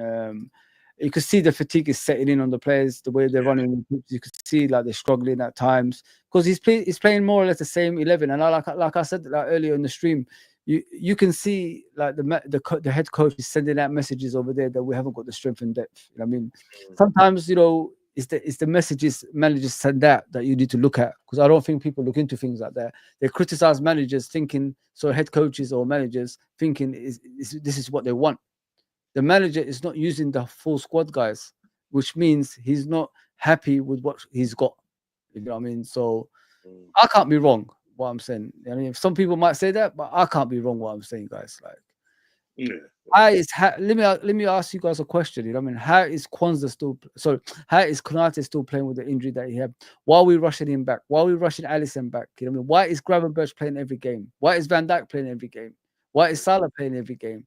You know what I mean? Why is Trent still playing when when he's not even committed as much as he should be? You know what I mean? I mean, because he's got no choice. This is the only place. In the next game, you know. Yeah. You know the game after Man United, it was a Tottenham game, wasn't it? Yeah. I was really surprised to see him in that game, you know. There you go, bro. Van Dijk was played in that game, by the way. Yeah. And Alisson. In the midfield, who do you want, bro? I mean Endo and Curtis Jones. Oh, so you're putting Curtis Jones today, yeah? Yeah, Curtis going back in midfield and you're resting Gravenberch, yeah? I'm resting Gravenberch. I'm gonna rest Gravenberch. I'm gonna rest McAllister as well, because we've got a Champions League game coming up on thing, isn't we? Yeah, number 10 on Tuesday. As a 10, I will have Szoboszlai.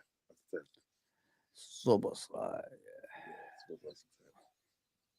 Oh, what am I saying? Wrong person. Szoboszlai. Left wing. Left wing. Left wing would be. You know what? I'm gonna be brave. You know, You know what I'll put on the left wing? I'll put Chiesa on the left wing. What? Chiesa, innit? Wow. You've got to play sometime. I wonder if even Chiesa is on the slot sign, you know. I'm sorry. That's probably you know what it is. That's probably a Michael Edwards one. I mean, like I'm thinking to myself, bro, like you bought a player who's one of the most talented players that in the world, but you're not even giving him a shout like in one game at least. That was weird. Actually, you know what? Scrap that one. Actually, put Diaz over there. Put Diaz over there. Gakpo, and okay. Yeah, I'll put Diaz over there. Diaz right, obviously, right wing. We know who it is. He never misses. Yeah, and striker. Nunes. You know the only one that said that. I think he said that as well earlier. Yeah. I think what it is that I know that Diaz and Nunes work good together. Yeah, they kind of interchange, and sometimes Nunes will take the striker's role, and Diaz will take the striker's role, and Nunes will go out to the left. You know what I mean? They will interchange and get into games, so they're hard to pick up still. You know what I mean? So yeah, I will have that because I don't really want to see sort of like Diaz as a false nine. Yeah. Only in certain games. Only in certain games he should be a false nine, and I think Gakpo needs a bit of a rest. We don't want to burn him out. Yeah. And I think Nunes could potentially cause some havoc in that game. Yeah. You know what I mean? But you know what Endo in the thing that you know it's right. You got it right. Actually no. Put Endo on the right side and put Jones on the left hand side. That's better. Yeah, that's it. He works better on the left. You know what I mean? But yeah, so like I think with this squad and everything that we should be able to get something out of it. Yeah. We should be able to get 3 points. You know what I mean? With a squad like that, because I think to me at the end of the day, right? I don't know if everybody agrees with me, but I think Jones is better in midfield than what he is at 10. You know what I mean? I think you're asking a bit too much of him as a 10. I think in midfield and that's where he feels at home, and that's where you're going to get a better game out of him. As a 10. In the game you could go something like this, innit? Just stay in front of the defense. If we're like leading, like sometimes like go back to the free in midfield, something like that as well. So you know, it's like something different we can do. You know what I mean? And if it work out, you could even like that, Fuzzy. Yeah, you could even put Szoboszlai there and Jones as a 10. You know, you could look at those. You could change players around, man. We shouldn't be, like imagine like if Salah can play on the left, if we need crosses in the box for Darwin Nunes, and then put Diaz on the right, put some crosses in the box. Imagine we had teams like that. You could, change over, switch positions. You know how dangerous it can be. You know those difficult games that's tight and all that stuff. It won't be so tight anymore because you've changed the formation somehow in the game, and you don't even need to use your substitutions. If you know what I mean, guys. Yeah, that thing we got three of them, Ender, Szoboszlai, and Jones. When you got them there, and I think that is actually interchangeable. That is really interchangeable. Do you know what I mean? That is good, but that's what I'm trying to say. It's like utilization of your squad. You know what I mean? Is this shape?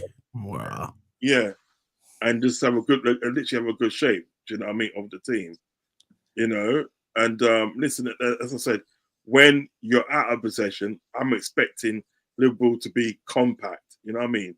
Dropping back. You know what I mean? Szoboszlai drops back. Diaz drops back. Salah drops back. They do that though, don't they? No, sometimes they don't. Sometimes they don't. I remember I saw Gravenberch in centre back. A couple of I forgot what game it was now when there was we had things sent off, didn't we? The game before when they all I forgot what it was now when they all came back.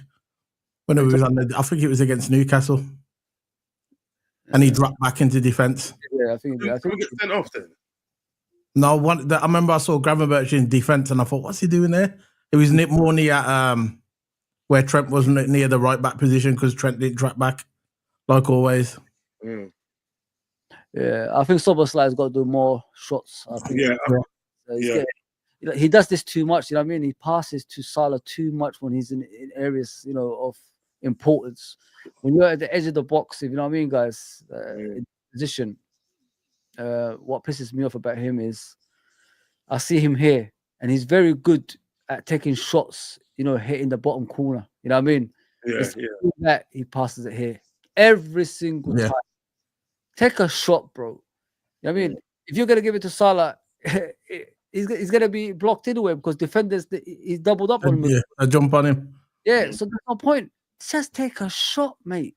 I'd rather the goalkeeper makes a mistake or it deflects, it goes in, or he palms it out and then Nunes taps it in. Things like that can happen. Yeah. Just when you're taking a rebound, innit? Pick up the scraps, man. Yeah, he's taking the coward's way out. It, man. You need to stop that shit, man. Take the shot, man. I mean, you think McAllister is in that position? Yeah, I think he'll take the shot. He'll take the shot. Of course he would. Yeah, I've got look at McAllister. He always tries everything from there. Yeah. Shay says FSG saved us. Yeah, they did. Make signings. Do we read? Hey, so to cost you. A legend has died. Legend of football died. Dennis Law. Yeah, Dennis died. 84 years old. He was a legend. He was a legend, wasn't he? Legend of the game. Dennis Law. Yeah, legend of the game. My dad probably know about him still. No, but he played for. He's a Man United legend. Then when he left Man United, he played for Man City. Did he play for Man City? Yeah, got them Man City, and he relegated Man United. That's why he's a legend. Yeah, but he was a good player. Fuzzy, I think Gate crashed his stream today. Yeah? Not bad. No, man. I've never been on his channel before, you know. Oh, it's the first time I've been on his channel. This is a spontaneous thing which just me and Uncle Ross just did today. Anyone's welcome. Oh, okay. Man. I mean, it's no problem. Fuzzy, man. Normally I do it by schedule, innit? But yeah. It doesn't matter, man. We're up in it. We're just worried, man. We're just worried. I'm worried. I'm seeing flashbacks of last season. You know, I'm getting a bit worried. I just hope maybe I just want to look. We've got 3 good games coming up. I think they're all winnable. Yeah. And I think if we win these next 3 games, I think we'll be back on track. But if we're not going to buy players, I think we need to start looking at people like Jayden Danns to come in and a couple of games here and there, because I think he's got the confidence. He proved that last season in the cup games. Yeah, you know, the guy's got no fear, man. Yeah. When they're at that age, they don't care. What do you feel of trainer? What do you think of him? Yeah, he's good as well. I'm not sure about starting him all the time, but yeah, he looks good. The other kid is, what's his name? The one with the dreads, 18-year-old, 17-year-old. Oh, Rio, innit? Rio. He looks cold as well still. Yeah, he's got some fancy feet, innit? Yeah. But I think Trainee could get some minutes. He can get some minutes, you know what I mean? Because I think he's another one that sort of like is kind of like got no fear. Do you know what I mean? He's got no fear, and he'll get stuck in because he's at that age as well, because he's 17 and that. Do you know what I mean? He looks like a DM, innit? Yeah, he's really good. So I think you know, you've alluded to it. You know what I mean? If you're not going to get the players, utilize your squad. That's all you can do. Yeah. Things ain't working out at the moment, are they? Everybody looks tired, and we're drawing too many games. So I know. Why not give teams something they haven't prepared for in training? Innit? Just give other people opportunities they don't expect, and it might shock them, innit? I think Jayden Danns is a phenomenal talent. Yeah. When I watched him in the youth in the last year or so. When I first saw him coming to the first team, when he scored those 2 goals against, I think it was the Southampton in the cup last season, I looked at him, guys. He's got it all. He's got the finesse. He's got the pace. He's got the heading ability. And not only can he play as a number 9, he could play as a number 10 as well. So when I looked at that, and I did put it on Twitter, I said, he reminds, if there's a striker that he reminds me of, it's Harry Kane. That's what he reminds me of. Yeah. He's so similar to Harry Kane. He said that on X, isn't it? Yeah. We said that on X, yeah. Using it. I remember everybody started using it. Just go and look at him in the youth. Just watch him for 90 minutes. Then you'll see. He's like Harry Kane. Look at look at the finesse in his finishing. Look at the way he drops off and starts, making. Look at the pass he passed to Chiesa. Chiesa was already through on goal. Should have scored, by the way, but he hit the goalkeeper, and then he came in and slotted it in. I mean, so he could do all that stuff. That's what I like about this kid. And what people don't know about him as well, he's a brilliant set piece specialist, like a free kick. He could hit it in the top corner. Go and watch him in the youth, guys. He's an all. I was just saying to you, we got a wealth of talent in that youth team. You know, a goal I like that he scored, and I still watch it back today, is when he's playing Luton Town, and he covered and he dinked the goalkeeper. When we just dinked the goalkeeper, and he just, that was bad. That was beautiful, that goal.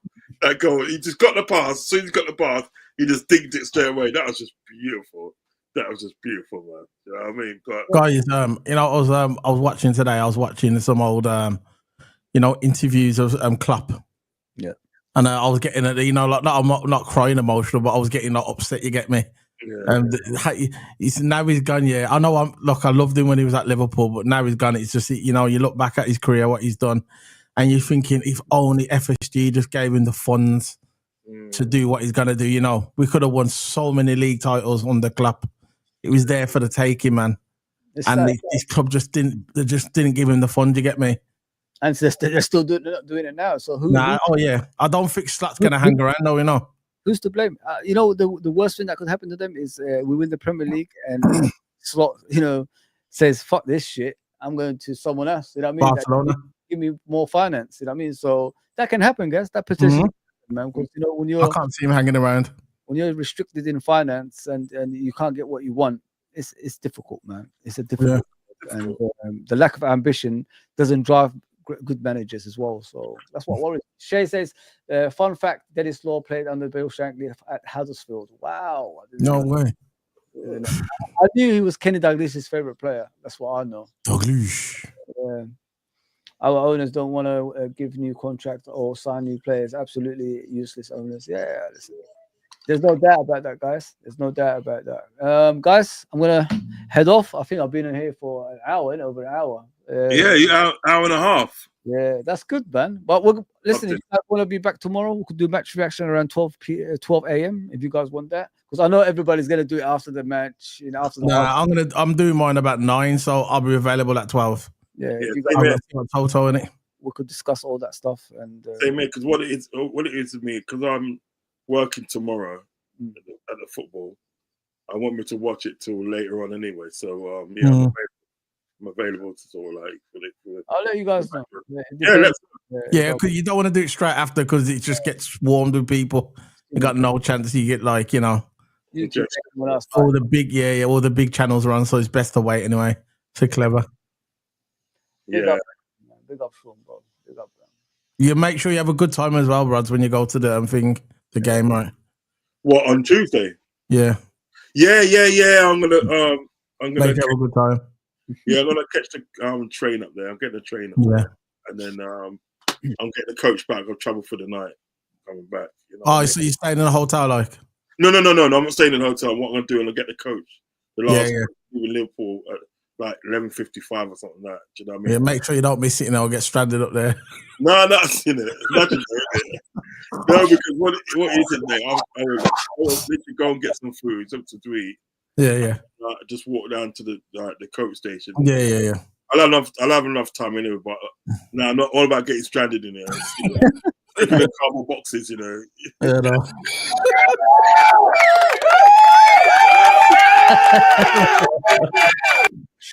Wicked. Feed me.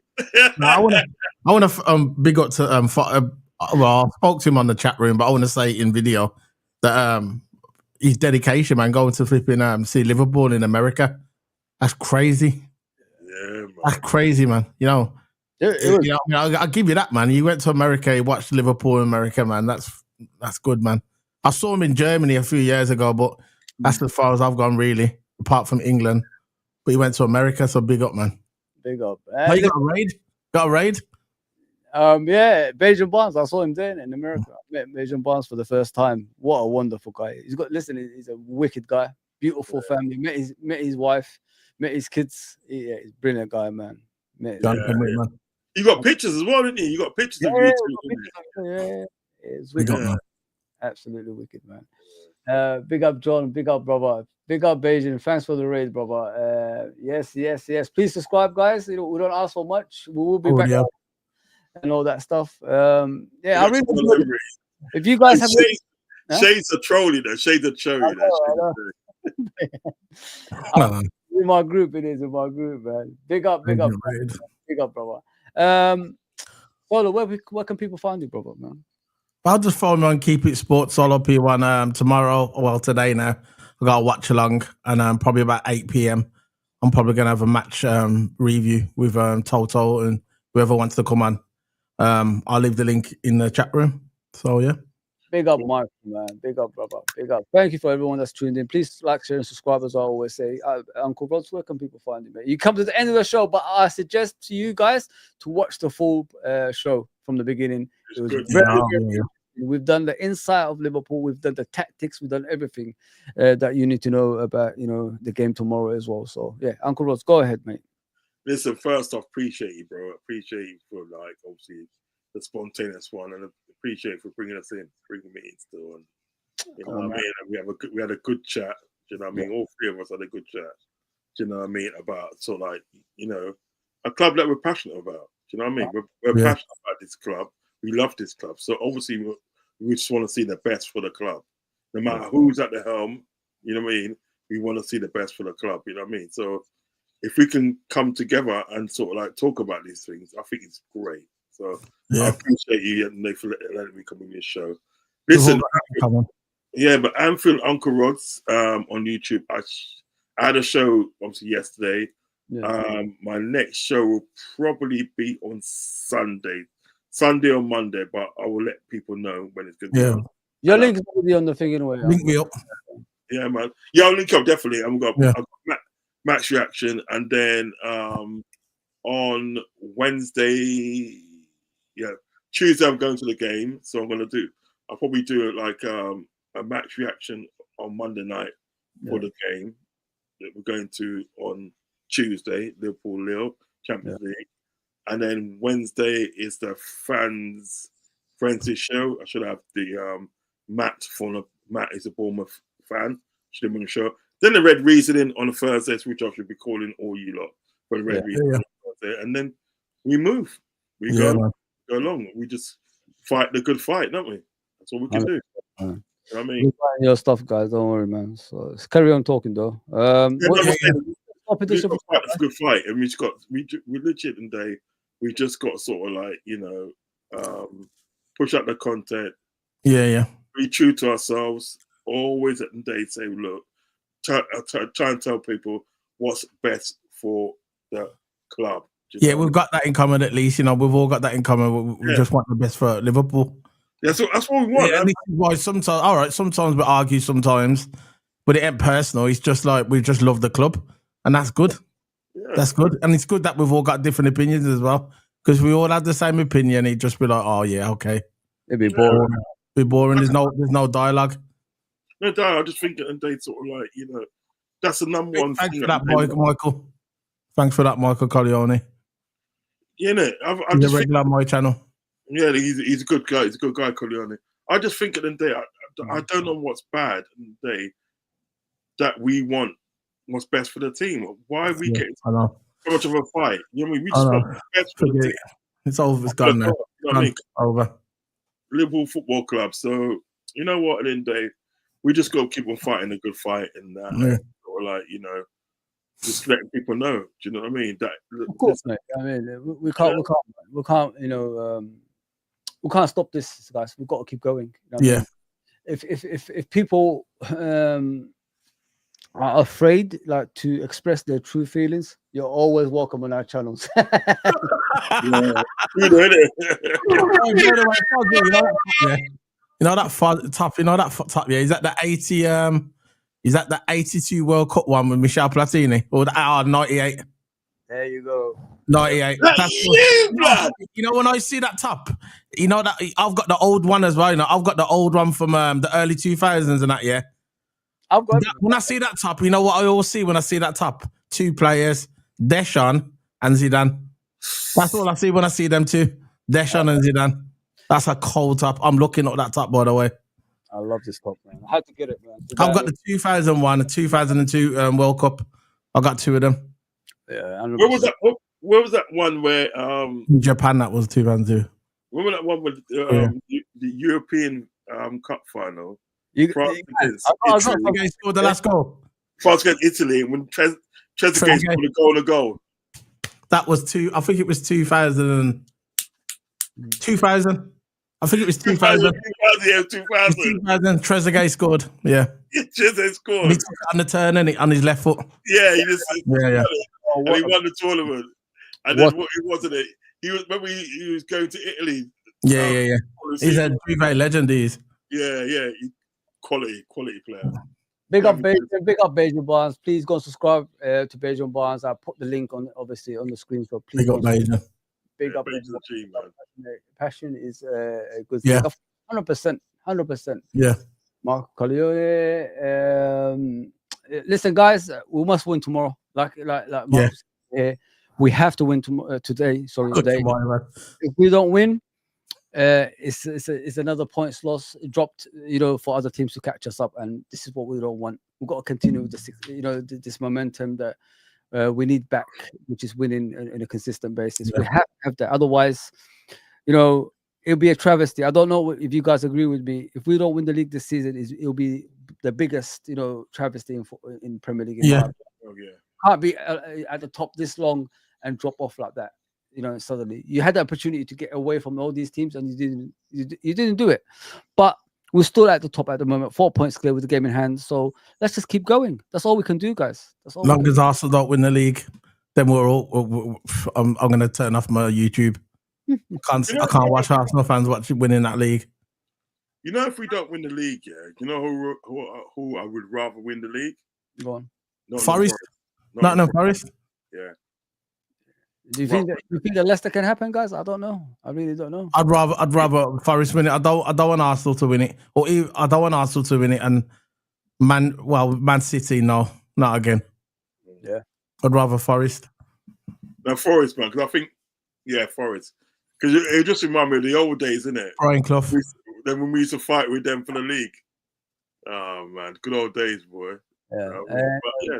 Marco says, because if we draw tomorrow, obviously today again, our worry will bottle it big time. Yeah, all of us will, brother. Show the love for FSG. Shut up, Shay. Stop it, man. Ultimate troll. Trezeguet broke my heart, man. What a player. Trezeguet was cold. He's a cold player. Cold. Him and Amri together for France, cold. Thierry Amri, cold. Yeah. Imagine them two played together for Arsenal. I'm surprised Arsenal didn't try and buy him, Oh, jeez. Very strange. Big win coming, my bros. 4-0 to us. The forward line turning up. We'll see. I think we're getting too much. 4-0 is too much for me. I think Brentford will give us a game. They will give us a game. I don't think it's easy to win down there anyway. And when Liverpool come down, the majority of the time they turn up, don't they, Brentford? So that's what scares me. I was a big Italy fan. Then Trezeguet broke my heart. Broke my dad's heart as well. Let me give him a shirt. One second. There's another shirt I got. Well, you broke my dad's heart as well. Where's he going? He's gonna get his other shirt. Brought my dad. You know what? If I had time, I could have brought my other one. Yo. That's what I'm talking about. Roberto Baggio. That's what I'm talking about. He was a player. There? That's my dad's favourite player. Hey, Baggio, my dad's half Italian, Fuzzy. Got Italian blood. My dad's half Italian, I think. Half or quarter. There's more. One second. Cold Baggio. Don't tell me you've got, what's his name? Please tell me you got Del Piero. Romario. Yo. 94 World Cup winner right there. 94. Have you got what's his name? What's his name for Italy, man? There you go. The greatest of all time. Right there. Oh my word. My brother loves him, man. Right, there you go. I might have to stock on my t-shirts, boy. When I was a kid, the best one I've seen, like, open my eyes. Yeah, you're similar age to my brother. You are. This guy at Barcelona. R9. Yeah. See, the thing about it, yeah, everybody thinks, that he played for Madrid first, and I goes, nah, play for Barcelona first. Yeah. When he played for Barcelona, he was the most beautiful player. Yeah, best game ever, Champions League. When he came on, he scored the 3 goals, didn't it? Yep. Yeah. Baggio, guys, if you don't know, He Del had Piero. one damaged knee, Roberto Baggio, and he still won the Ballon d'Or. Imagine if he had two good knees, how good he could have been. You know what I mean, that's when Italy was the best. Yeah, we had some really good players.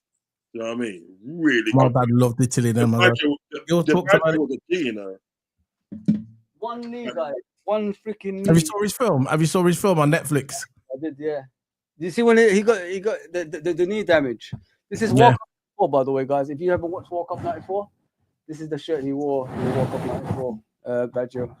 He missed the final against Brazil, of course. Romario, obviously, his team won it and all that stuff. Yeah.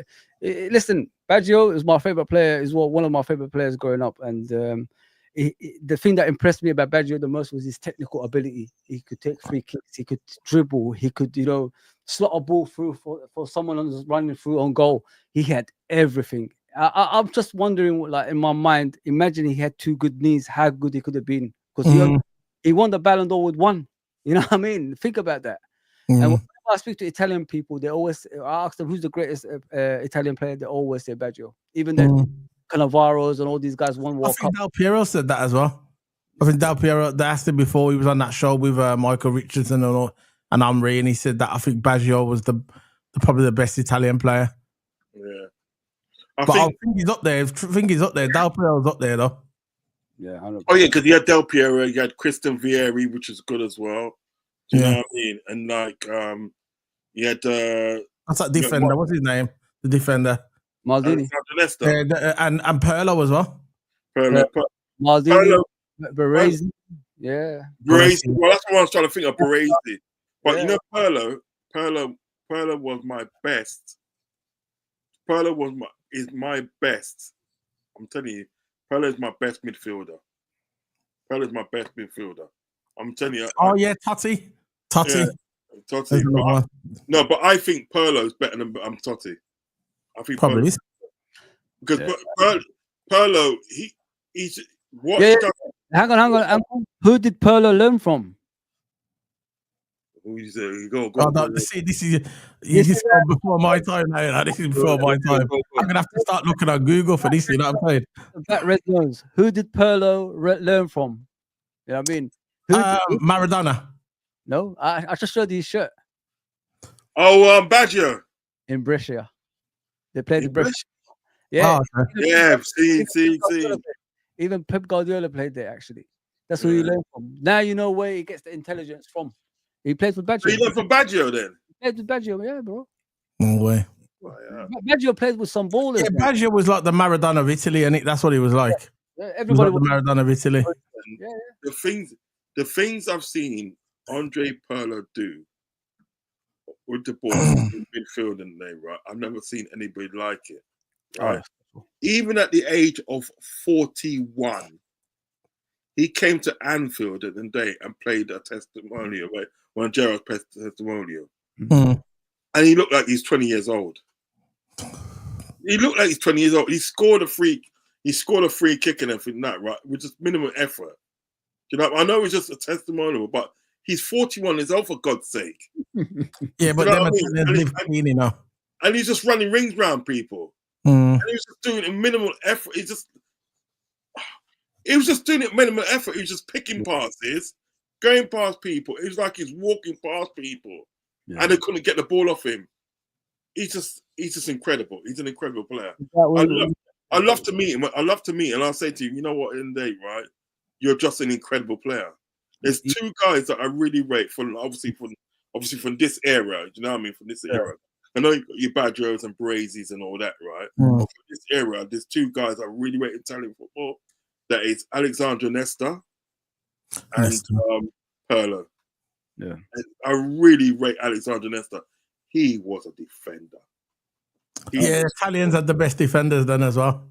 Yeah, Maldini for me, man. Nobody's better than Maldini in my opinion. Baresi was the leader, innit? Baresi was the leader of men, innit? That's why I love Baresi as at the back. But Maldini, quality-wise, me and Anton was discussing it before about Maldini, guys. There's something you don't know about Maldini. Maldini was a left back for AC Milan for years and years. Obviously, come through the youth system, played for them, dad and all that stuff. Maldini, when he came into the scene at AC Milan, he was a right back. He wasn't a left back. So the right back at the time, I forgot his name. Man. He's an older guy. He had grey hair. I forgot his name. He was a legend at the club at the time. Yeah. So the only position that was available was the left back position. Do you know what Maldini did? He turned himself to a left-footed player. He practiced with the left foot every day and became the player that he was. He played as a left back. Everybody thought he was a left-footed player, but he wasn't. He actually was a right-footed player who was a right back, but he had to get into the team somehow. So what he did is practice with his left foot and became a left-footed player and played as a left back for AC Milan for all of his career. That's how special that guy is, man. And he became the best defender ever. You know, I mean, he's the best defender ever, in my opinion, along with the greats. Imagine three players. Imagine 3 generations of players have played for AC Milan. You know, Maldini's father used to play for AC Milan. Mm-hmm. Maldini and his son plays for AC Milan as well. It's crazy, isn't it? Yeah, it's crazy. Crazy. I mean, I just don't think that. I don't think. I don't know what people feel. I just don't think they make footballs like they used to. I'm sorry. When you look at yesteryear, athletes now. Yeah, it.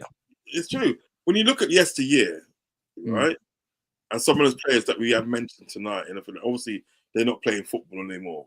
Yeah, but when we look at those players that they're for yesteryear, right, to me at the end of the day, right, there's nobody doing things like what they're doing. There's nobody doing things like what they're doing now. Technical side of football has disappeared. Yeah. Nowadays, it's more attacking and, high expensive football. When you take away tackles and, physicality of the game, it becomes boring, in my opinion. Because at the end of the day, we're playing a man's game. Whether we like to say it or not, football is a man's game. When you take that man's side out of it, everybody becomes soft. Look at the players nowadays. You have to give them an arm around the shoulder to get them up for games. Before you just slap them in the face, wake up, you know what I mean, and things like that. Yeah. But man's coming out the game. Oh no, Fuzzy. Man's coming out the game with a sore throat. You heard about this solo today? Yesterday. What happened? They were saying Diogo Jota. Sorry about the chat, guys. I'll come to the chat in a second. Diogo Jota. Let me finish it, Uncle. Stop, man. Something bad. That's killing it. I was finished when I was watching. I thought I was dreaming at first, didn't it? But I wasn't because I woke up early than I should because of a night shift. So I thought I knew. They said, "Yeah, Jota. Jota is it's a doubt. He's got a little niggle." And all that stuff, and then they come out with Luis Diaz. Luis Diaz is a doubt as well. He's got a sore throat. Jesus! I said, "What?" I've heard it all now, blood. I've heard it. I said, "You know what? I'll give up." This is what I'm saying. See, the footballers when I was got even in the Amri era, Amri Trezeguet, that era, yeah. Mans used to come and play football with a bad knee. They didn't care. They just carried on because they love playing football. Now they get a little knock here, and that's it. They don't play. Look at Jerry Burns in the 1965 FA Cup final for Liverpool's obviously the first FA Cup we've won. He played with a broken collarbone throughout the game, guys. The man don't care because their mans were built different. It's in society as well. In society, people just want to complain, and that. Then the old days, yeah, mans will get on there. What about my dad used to say to me in his day, yeah, mans used to play with them, them old heavy balls, leather cases, and man, you could get brain damage with them balls. People used to play on muddy pitches. People didn't care. Now everything has to be perfect. Look at Luis Suarez. I mean, it wasn't even that long ago when Luis Suarez was at Liverpool. I mean, and what Henderson said about him is, I just couldn't believe this guy the way he was as a footballer. He said he had swollen ankles and all that stuff. He had to buy a size bigger boots, to play the game. He didn't care. Nowadays, like a sore throat or a rib that's slightly damaged, it's putting you out of games. I mean, what is this all about, guys? That's a long time. Title. You're fighting for a fucking league title, and you're talking about sore throat to me? Come on, man! Just inject something into your nails and have some old school DPs or something. I mean, to get rid of that sore throat. What are you doing, footballer guys? Fucking sore throat, man. I couldn't believe it. I couldn't believe him now. Father Thomas getting it. I'll send it to the group. Check it in the group. I swear, I'm going to record it after this, and I'll send it in the group to you. Watch. I couldn't believe it. I could not believe what I was hearing. I thought I was dreaming, man. Mr. Batred says the Italian league was the best in that era. Yeah, about 20 years. The best players were at. Yeah, listen, Paul Gascoigne, George Weah, Ronaldo, R9 went down there. There's so many. Black was down. Black was at Sampdoria, innit? Hullet, Rijkaard. There's so many great players in that. Channel 4, man. Channel 4 back in the day used to be the best for that, man, and I miss that. This is why I don't watch football around the world anymore, guys. I don't see it as impressive. You know, I don't see it as good as what it used to be. Let me just put it that way. You know what I mean, and there's no Brazilians anymore. Where's the Brazilian players that used to be like Ronaldinho? Them are gone as well. Brother, I used to watch Ecuadorian football. There's a team called Arsenal in Ecuadorian football, guys. You know what I mean? Yeah. There's actually Liverpool, a team called Liverpool in South America somewhere. You know what I mean? This is what that's what I used to watch back in the day. I didn't care where football was. It was so beautiful. I stayed up, me and Anton stayed up 2 a.m. in the Copa America waiting for Ronaldinho's debut for Brazil. You know what I mean? This is what we used to do back in the day. Nowadays, you would have wake me up for any football apart from Liverpool. See, when I was growing up, it was all Ronaldinho, R9. That was my, you know, when I was growing up, man. Do you guys remember a channel on Sky called Screen Sport? No. There was a channel. There's a channel on Sky called Screen Sport because what you had. Remember Eurosports? You had Eurosports, didn't you? Yeah, you had Eurosports and you had Screen Sports as well. Now Screen Sports used to show the Copa America. They used to show that. That's where you used to be able to watch the Copa America. Do you know what I mean? And you used to see some ballers on there. But even on terrestrial TV, right? I remember Channel 4 at one time. They had a season or two where it was like French football. You know what I mean? Yeah. Then they had a season where it was like Portuguese football, and then they had the Dutch football on there as well. Then ITV later on had the Bundesliga show. You know what I mean? Which lasted for about like a season or so. Do you understand what I'm saying? But like, you know, there was coverage of games at the day that sort of like you can watch. You know what I mean? Nowadays at the day, it's just like ain't there anymore. I can't watch it. I really can't. You're talking to a person that loves football inside and out. His whole life is football. That's what me. Like when I left school, remember what they used to ask me, what do you want to be when you grow up? I said a footballer straight away because football was my life. You know what I mean? Nowadays, I just can't watch it anymore, guys. I really can't. All the leagues look the same, innit, Fuzzy? Yeah, I can't, man. It's just frustrating watching football, man. Seriously, it's frustrating watching because I remember the beautiful game. It's just not the beautiful game anymore, man. I just can't do it. Like in the comments, imagine in that era, Nunes would never start for a top club. It's true. It's 100% true. If you look at the Ballon d'Or this year, let me show you the Ballon d'Or, guys. You'll be cleaning their football boots. Let me show you the Ballon d'Or, guys. Carry on talking. Yeah. If you look at as you get in the Ballon d'Or, Nunes. If Nunes was in that era, even in the Omri era, he's not even making the bench. No. He's not even making the bench. And what you think, Rod? It's true. It's true because I think you alluded to before, right? People are built different. Yeah. People are built different, and they had more commitment to their team. When you talk about Maldini, and you're talking about a guy that stayed at his club, right, and played at all his career at the club. Yeah, he's a one-man club. Yeah. That's dedication. Yeah. I'm sure at the end of the day that like work that is, you know, throughout his career, he must have got like, you know, offers from like Italia, Spain, and all that. But he stayed at his club. People were built different back in them days there than what they're built now. You know what it is now, Solo and Fuzz? It's all about money with people. Yeah. It's all about money. That's what it is. It's a money-driven sport now. And it's like who can get the biggest wages. Look at Erling Haaland. Erling Haaland is reportedly on 500 grand a week. Fucking joke, man. 500 grand a week, and he signed a 9.5-year contract, and he's on 500 grand a week. That's $2 million a month. Yeah. You know what I mean? There's some people that criminal, man. It's criminal. What about Cristiano Ronaldo? So what he's on? He's on some big money as well. Yeah, but Cristiano Ronaldo, when you think about it, like with Cristiano Ronaldo, he's another one that will probably go down as a legend. Yeah, of course. Yeah, he's done it in the game. You know what I mean? He scored nearly 1,000 goals in his career, you know. Do you know that? Sometimes he'll get to 1,000. He'll get to 1,000, then he'll retire. Yeah. 1,000, imagine that, you know. It's madness, like with the money. Like I don't like Vinny Jr. by the way. He bitches too much. When you see something like this, guys, it's criminal to football. You know what I mean? When I saw this, I said, "This is a fucking joke, man." I know. They wouldn't even get in the C list in the 90s. You know what I mean? They wouldn't even get in the C list. These players, man. None of them. Tony Cruz would. Yeah, but look at his age. Why is he still in there? Why is he still on there? That's why I don't understand. He's old. He's about 40. Is he 35, 36 now? He had a good season with Madrid though, still last season. The thing is, that shows you the modern day football, how bad it is when Tony Cruz and all them are still in it. Yeah. You know what I mean? They should not be in this list anymore. Look, who are these players? I know they did mention it on the TV, and someone was talking about, I think it was Carragher. He was saying this Ballon d'Or compared to 20 years ago, they compared the two Ballon d'Ors, and he says it's night and day, the old one was better. Yeah. You got Carl Palmer in there throughout it too.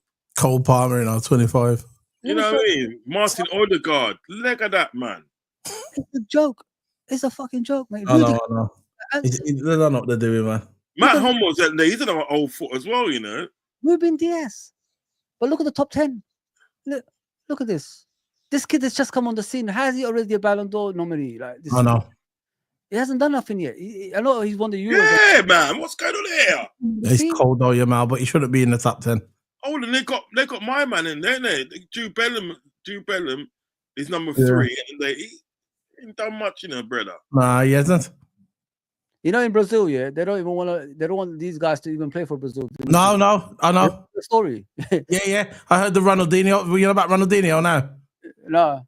Ronaldinho said he doesn't like to represent himself for he don't like watching Brazil games because when he watches these new Brazilian players, he can't identify with them.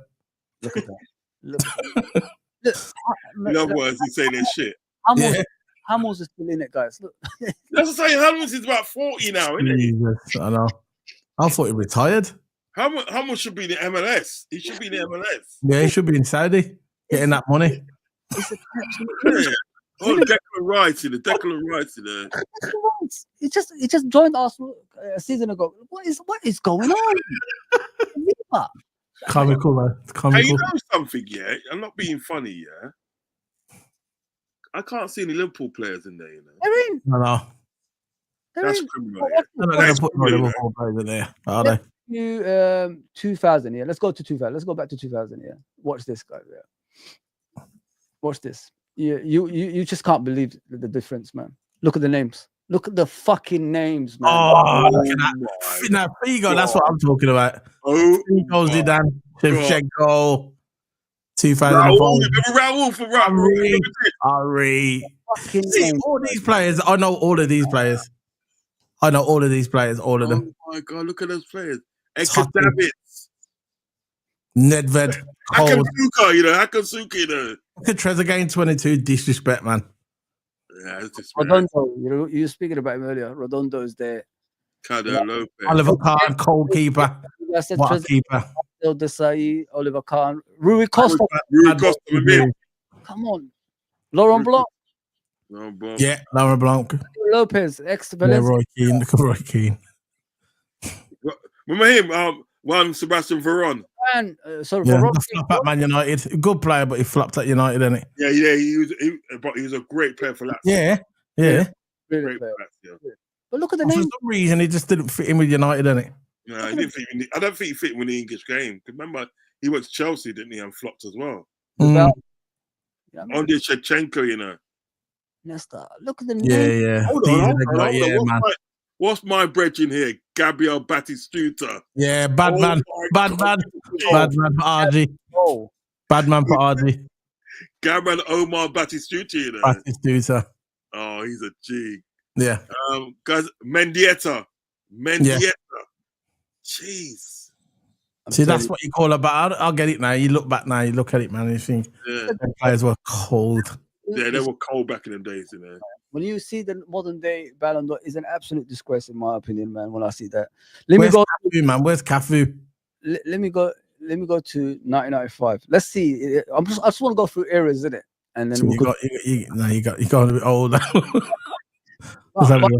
I'm trying to tell you. What I'm trying to tell you is, but look at the names, bro. I know these. I know all of these, man. All of them.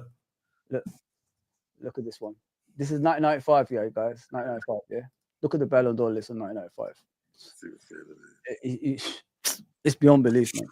I mean, George Weah, George Weah. Del Piero. Do you know George? Do you know Yari Lippman? I know most of these from FIFA. I know Del Piero though. Del Piero played in the 2000s as well.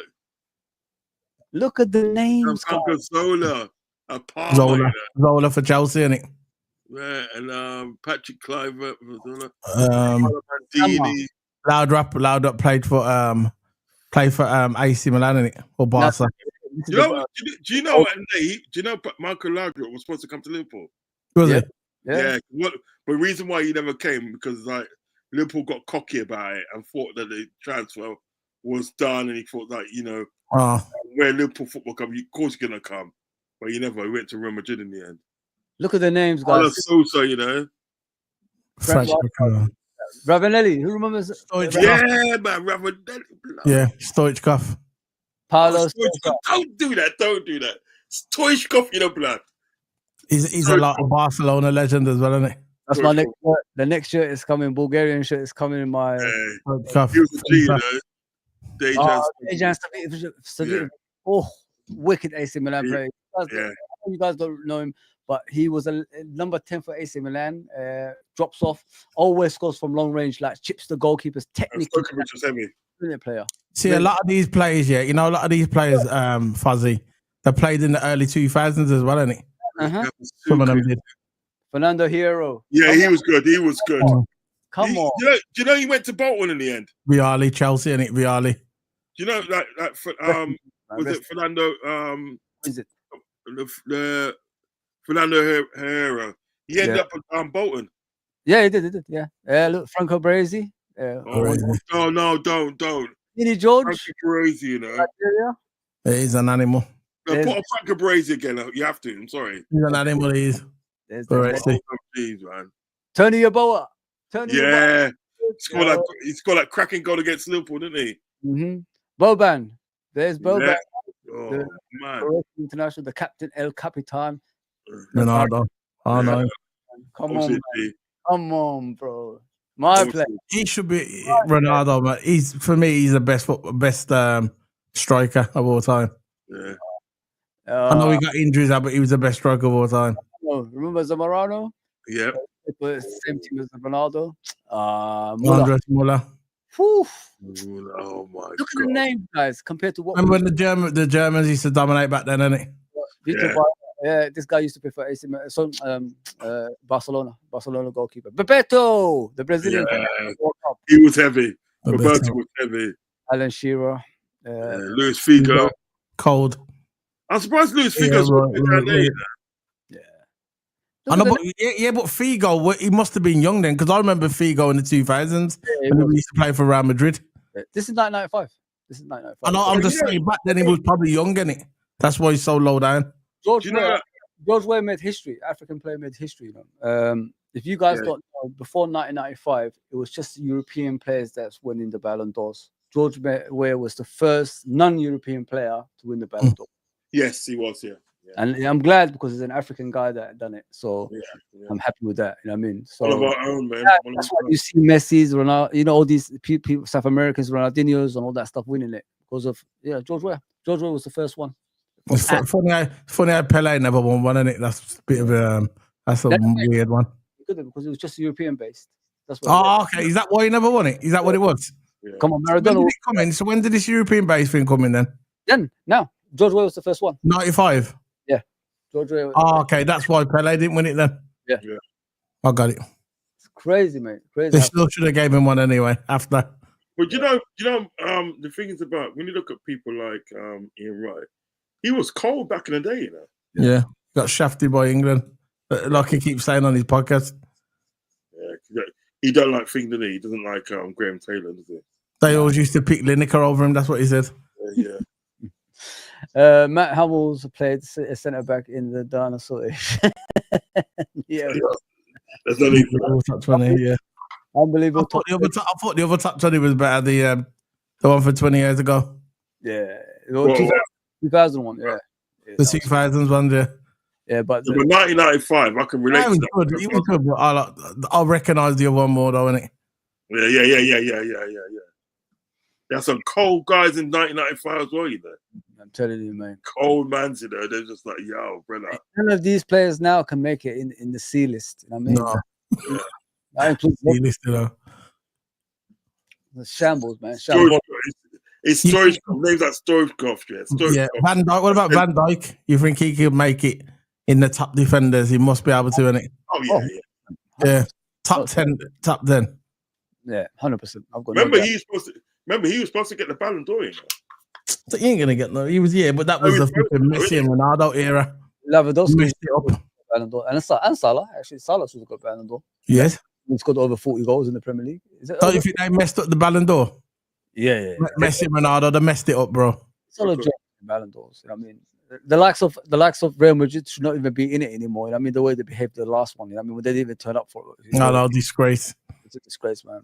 Mr. Patrick, VVD was fitting like a glove with Baresi and Cannavaro, 100%. You know, like the people what people don't understand about Van Dijk is what's his weakness, guys. I'm asking you guys, what's Van Dijk's weakness? I don't see no weakness. The guy is strong in the air, can pass the ball, very pacey. Not many people can beat in pace as well. So what's his weakness? I don't think he's got one. I like the way he defends. I like how he doesn't run all the time like Konate. He only runs when he has to. I could tell you. He's like a sniper and he comes in when he has to. I could tell you weakness in Baresi. I could tell you weakness in Cannavaro. I could tell you weakness in Nesta. Maldini, not so much, but them lot I could tell you the weakness. But with Van Dijk, sometimes I'll try to find out, Uncle Rods and Solo, what's his weakness? What hasn't he got that makes him less of a defender to these names? Maybe he's the perfect defender. I do like Konate though. Konate before he got injured, I thought he was really, really good. Before he got this injury, I thought he was playing just as good as Van Dijk. But since he's had his injuries come back, he needs to get that form back, and we're going to need him for these next games going forward. But as for Van Dijk, you can actually put him in the top 5. The uncles I are was born showing in 79 as well. I was born in 79. My birthday is this month, by the way. I'll be freaking. I was born literally 10 years. I was literally born 10 years before that, man. Oh, man. I miss my younger days, man. I really do, man. Like when you're younger, you always want to be older, don't you guys? If you think about it. But when you get older, you want to be younger. Yourself, why did I do that? I wish I was younger. No responsibilities, no headaches. Man, Yeah. I miss that, man. I really do. Guys, I'm done. Thank you for tonight, man. Thanks, Fuzzy, for this, bro. We'll do more of this. Trip that memory lane, trust me. We'll do more of this, man. Yeah, but just bear with me, guys. You know what I mean? Just be on my side. I'm trying something. I mean, hopefully I'll get there. And I want to get everyone on board. You know what I mean? On this thing, I'll try. I want us to be different from other streamers. I want us to be honest and do what we do and have fun with it. Well, that's what I am. So we'll get there, guys. We'll get there. And please don't ever think I'm ignoring anyone. And if I'm being rude, just let me know in the comment. On the message. So I don't want to be like having being nasty to anyone either. So thank you for coming on today. Honestly, guys, it's been fantastic. It's been emotional. Let's just put it that way. It's been very good at talking about obviously players from yesteryear and today. Yeah, it's been brilliant. Yeah, we're joining together in different eras. Yeah. Why don't we do an ultimate team from different eras? We only can pick 2 players from different eras or 3 players and put them on a team and see who makes it. Why can't you do something like you don't even have to be nasty to players? You could do 11 versus 11. We could put them like 11. You guys give me the names. I'll put them on both sides, and we could decide. What that'd be good. Do they still do this on FIFA? We have a debate in it. Who's gonna win? Pele. Yeah. Do you know has to start. you know, on FIFA, do they still do this thing on FIFA where they got like the world class team? New stream ideas, lads. Yes. You mean like the team of the year, the ultimate team? Yeah, because you could like they used to have like world class team or something like that, and then they used to have all those like old time players in there, and you could play against them on FIFA, couldn't you? You know they haven't got that anymore. No. Shit. No. But yeah, we'll do this. I've got a plan for that. Actually, I already organized a plan for that. You know, the ultimate thing. We should do it. All I need from you guys is give me the list of the names you want on there, and then I'll put on both teams, and then we could decide which players goes where. Can that include subs as well? Subs. Yeah. Let's do subs. Yeah. Anything. That thing does anything, man. I'll go anyway. Big up, lads. Great show. Join late, but let us know when the next stream is. Just hit the notification bell, Mr. Bread. Hit the notification bell. It will alert you every single time that we're on this channel. Hit the notification bell. So it will alert you every single time they're on as well. So please do that. Mr. Batty Red. Yeah, but it's grass. That's a big pause, you know. Big pause. See, I'm one of them youths, you know, when I was a younger. And my mum used to say, don't do that, don't do it. I'll go and do it. I was one of them youths, innit? Can't hear, must feel. Oh, my Lord. Apologies, man. Apologies. It's pause. Guys, Virgil ahead of John Terry, Vidic, Rio Ferdinand, and Visit Company. Of course, man. 100%. I thought I'll put in front of John Terry. Yapstam. Brother, I could name you weaknesses in all those. Yapstam was an animal. I mean, I could name you every weaknesses those players have, the ones you just mentioned. You know what I mean? John Terry's got no speed for starters. He's good in the air, but he's got no speed. Always needs that speedy player next to him. Vidic, he can't do it on his own. See, Van Dijk can. That's the difference. That's why Van Dijk's better, in my opinion, than John Terry. Vincent Kompany is an error merchant. Like, he always makes errors. You know what I mean? He puts himself in a wrong position at times. This is why players get past him with these. And don't forget, with Vincent Kompany, he wasn't actually a centre back when he started. He was actually a midfielder. So he's a guy who moved from midfield to a centre back position. Rio Ferdinand was a striker that moved back to a centre back position. The thing with Rio Ferdinand, he's good at playing football, but other than that, like in the air, you know, doing long range passes, he's not all about that. So he's got weaknesses. You know what I mean? Pace is good, pace and power, I agree. But other than that, there's not much to his game. With Van Dijk, everything. He's got perfect. Yeah. You see Vidic, yeah? You see Vidic, right? You see Vidic. What I found about him, his weaknesses was his positioning. Yeah. He had weak positioning, and you can actually catch him out because what it was, and he hated playing against Torres because Torres always just run rings around him because his positioning was crap. It was just rubbish. You know what I mean? But other than that, he was all right. But like Yapstam, dope player. I like Yapstam. Yeah, I rated him. Oh, so the eagle bout, man. The eagle bout. Look at him, man. He's got it all. Man. He's got it. You need to do a room tour, bro. Show us all your stuff. You know, I love the WWE, man. Look what I love WWE. I love wrestling. I like it not so much now, but I still watch it. But you know, tell them about this belt, mate. Tell them that belt is cold. Every time I see that belt, it just reminds me of Stone Cold. Reminds me of Shawn Michaels, Bret Hart. That's the belt, man. The Rock. The best, man. It's best. Oh, guys, I gotta go because the missus is not happy. I'm shouting a lot. You know what I mean? All right, bro. It's the sofa. You know what I'm saying, guys? I don't need that. So. You know what I mean? Love and respect.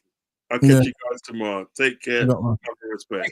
Big thank Fuzzy. See you later, bro. Big up. Big up, everybody. Thank you very much for coming on, guys. Appreciate that. Yeah, that's done, guys. I'll see you soon. Hopefully tomorrow. We'll do something about that. Just hit the like, hit the subscribe, and all that good stuff. Take care, everybody.